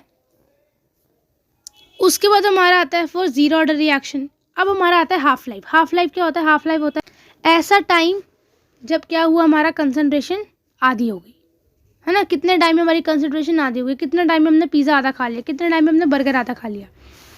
जीरो ऑर्डर रिएक्शन के लिए T हाफ होता है R0/2K। ठीक है, फर्स्ट ऑर्डर के लिए ये होता है T half = 0.693/K। 0.693/K। Second order के लिए ये होता है, थर्ड ऑर्डर के लिए ये होता है। इसमें आपको सिर्फ फॉर्मूलाज ही याद करने हैं। ठीक है, फिर आता है pseudo first order reaction. Pseudo first order reaction इतना कहते हैं कि समझो एक रिएक्टेंट ये था, एक रिएक्टेंट ये था, ये इतना ज़्यादा अमाउंट पे था कि जो था कंसंट्रेशन उस पर डिपेंड ही नहीं कर रही थी। ठीक है, तो इसको बोलते हैं सूडो फर्स्ट ऑर्डर रिएक्शन। ठीक है। सूडो फर्स्ट ऑर्डर रिएक्शन क्या होता है, जब दो रिएक्टेंट लो लेकिन जो एक रिएक्टेंट की जो कॉन्सेंट्रेशन है वो बहुत ही ज़्यादा मात्रा में है कि उस पर रेट डिपेंड ही नहीं कर रहा, तो वो आपकी होगी सूडो फर्स्ट ऑर्डर रिएक्शन। फिर आती है अपनी अर्हाइनस इक्वेशन, जो इतनी कहती है कि भाई अगर हम टेम्परेचर को 10 केल्विन बढ़ा दें तो जो रेट ऑफ रिएक्शन है वो डबल ट्रिपल हो जाएगा। इसके दो रिएक्शन, दो फॉर्मूले याद करने, K is equal to AE minus EART, और एक ये वाला log K is equal to log is equal to EA.2.303 into R into T। इसमें सिर्फ फॉर्मूलाज याद करने के होते हैं, ठीक है। ये है इसका फॉर्मूले, ये इसके 4 फॉर्मूले तो बहुत ज़रूरी हैं, इनको तो आप मिस नहीं कर सकते। ये T हाफ फर्स्ट ऑर्डर वाला, ये फर्स्ट ऑर्डर का आपका रेट ऑफ रिएक्शन, ठीक है, K होता है आपका रेट ऑफ रिएक्शन, ये आपका log K, ठीक है, ये आपका अर्हाइनस वाला। This 4 is very very important, ये बहुत ज़रूरी है, ठीक है। उसके बाद यहाँ पर दे रखी है, हाँ, उसके बाद आगे दे रखी है फॉर्मूला शीट। तो फॉर्मूला शीट को आप अच्छे से जो है याद करिएगा लिख लिख के, ठीक है।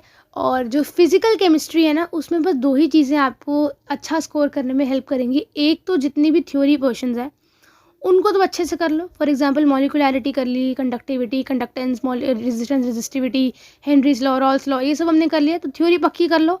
थ्योरी पक्की करने के बाद फॉर्मूला शीट बना लो। फॉर्मूला शीट मैं लिंक दे दूँगी अपनी फॉर्मूला शीट्स का, उसको डाउनलोड कर लो या अपने हाथ से खुद बना लो। 1-2 बार उसको रोज़ पढ़ोगे ना, याद हो जाएगी। जब याद होने लग जाए तो नॉर्मली आप NCERT के न्यूमेरिकल सॉल्व करो या प्रीवियस ईयर देख लो, ठीक है। एग्ज़ाम में अगर नहीं आ रहा कोई क्वेश्चन, नहीं आ रहा, ठीक है, देन क्या करना है आपने उस टाइम पे फॉर्मूला लिखना है, वैल्यू डाल के छोड़ दो, चाहे आगे कैलकुलेट मत करो, ठीक है। एंड ये जितनी भी लॉग दिए होते हैं ना एग्जाम में, वो सब लॉग आपको एग्जाम में गिवन होंगे, तो आपको लॉग याद करने की ज़रूरत नहीं है, फाइन। तो आगे जाके फॉर्मूला शीट देखो। इलेक्ट्रोकेमिस्ट्री के शॉर्ट नोट्स, तो ये चैप्टर काफ़ी लेंदी है, तो इसको एक पेज में समराइज़ करना थोड़ा सा मुश्किल था, तो ये 2 पेज में जो है समराइज़ हुआ है। अगर आपको ये नोट्स चाहिए तो मुझे कमेंट सेक्शन में बता देना। उससे पहले अगर आप इस चैनल पे नए हो, चैनल को सब्सक्राइब कर लेना, वीडियो को लाइक कर देना, एंड यस, वीडियो को एंड तक ज़रूर देखना। तो एक बार मैं आपको नोट्स का ओवरव्यू दे देती हूँ। जैसे कि ये चैप्टर है इलेक्ट्रोकेमिस्ट्री, तो उसमें सबसे पहले आपको दिया हुआ है इलेक्ट्रोकेमिकल सेल, ठीक है। इसमें कैथोड पे क्या होती है, रिडक्शन, एनोड पे क्या होती है, ऑक्सीडेशन। उसके बाद इलेक्ट्रोलिटिक सेल, उस पर आपकी रिएक्शन नॉन स्पॉन्टेनियस होती है, ठीक है। उसमें कैथोड आपको रिडक्शन करता है, एनोड आपको ऑक्सीडेशन करता है, ठीक है। उसके बाद आपके most important formula, that is E cell naught, E cathode minus E anode. उसके बाद reducing nature and oxidising nature में डिफरेंस, ठीक है। नर्स्ट इक्वेशन, लॉग के इक्विलिब्रियम का फॉर्मूला, गिब्स फ्री एनर्जी का फॉर्मूला, कंडक्टेंस का फॉर्मूला, कंडक्टिविटी का formula, molar conductivity, and last मतलब बहुत important topic, that is Kohlrausch law. Dilution का इफेक्ट क्या होता है, तो जी बढ़ाने से मोबिलिटी बढ़ती है, कप्पा घटता है, ठीक, किससे, डाइल्यूशन से, क्योंकि नंबर ऑफ आयंस पर सेंटीमीटर क्यूब डिक्रीज करते हैं। स्ट्रॉन्ग के लिए ये बढ़ता है और वीक के लिए रैपिडली बढ़ता है। ये है आपका स्ट्रॉन्ग इलेक्ट्रोलाइट का ग्राफ और ये है आपका वीक इलेक्ट्रोलाइट का ग्राफ, ठीक है। उसके बाद हमारा that is Kohlrausch law, कोलेरॉश law का फॉर्मूला, ठीक है। इलेक्ट्रोलिसिस के 2 फेराडेज के 2 लॉ, ये है आपका फर्स्ट लॉ, ये आपका सेकंड लॉ, ठीक है। उसके बाद प्रोडक्ट ऑफ इलेक्ट्रोलिसिस कि अगर आप NaCl मोल्टन फॉर्म में लेते हो तो Na+ कैथोड में मिलता है, Cl- एनोड में मिलता है, और अगर आप NaCl एक्वस में लेते हो तो आपको H+ कैथोड पे मिलता है और Cl- आपको एनोड पे मिलता है, ठीक है। ये आपका है that is whole formula sheet. ये आपकी फॉर्मूला शीट है, जहाँ जहाँ थ्योरी थी वहाँ थ्योरी भी लिखी हुई है, बट ये कम्प्लीटली आपकी फॉर्मूला शीट है। और एग्जाम से अगर आपको एक चैप्टर को 5-10 मिनट में रिवाइज करना है तो ये आपके लिए बेस्ट नोट्स हैं।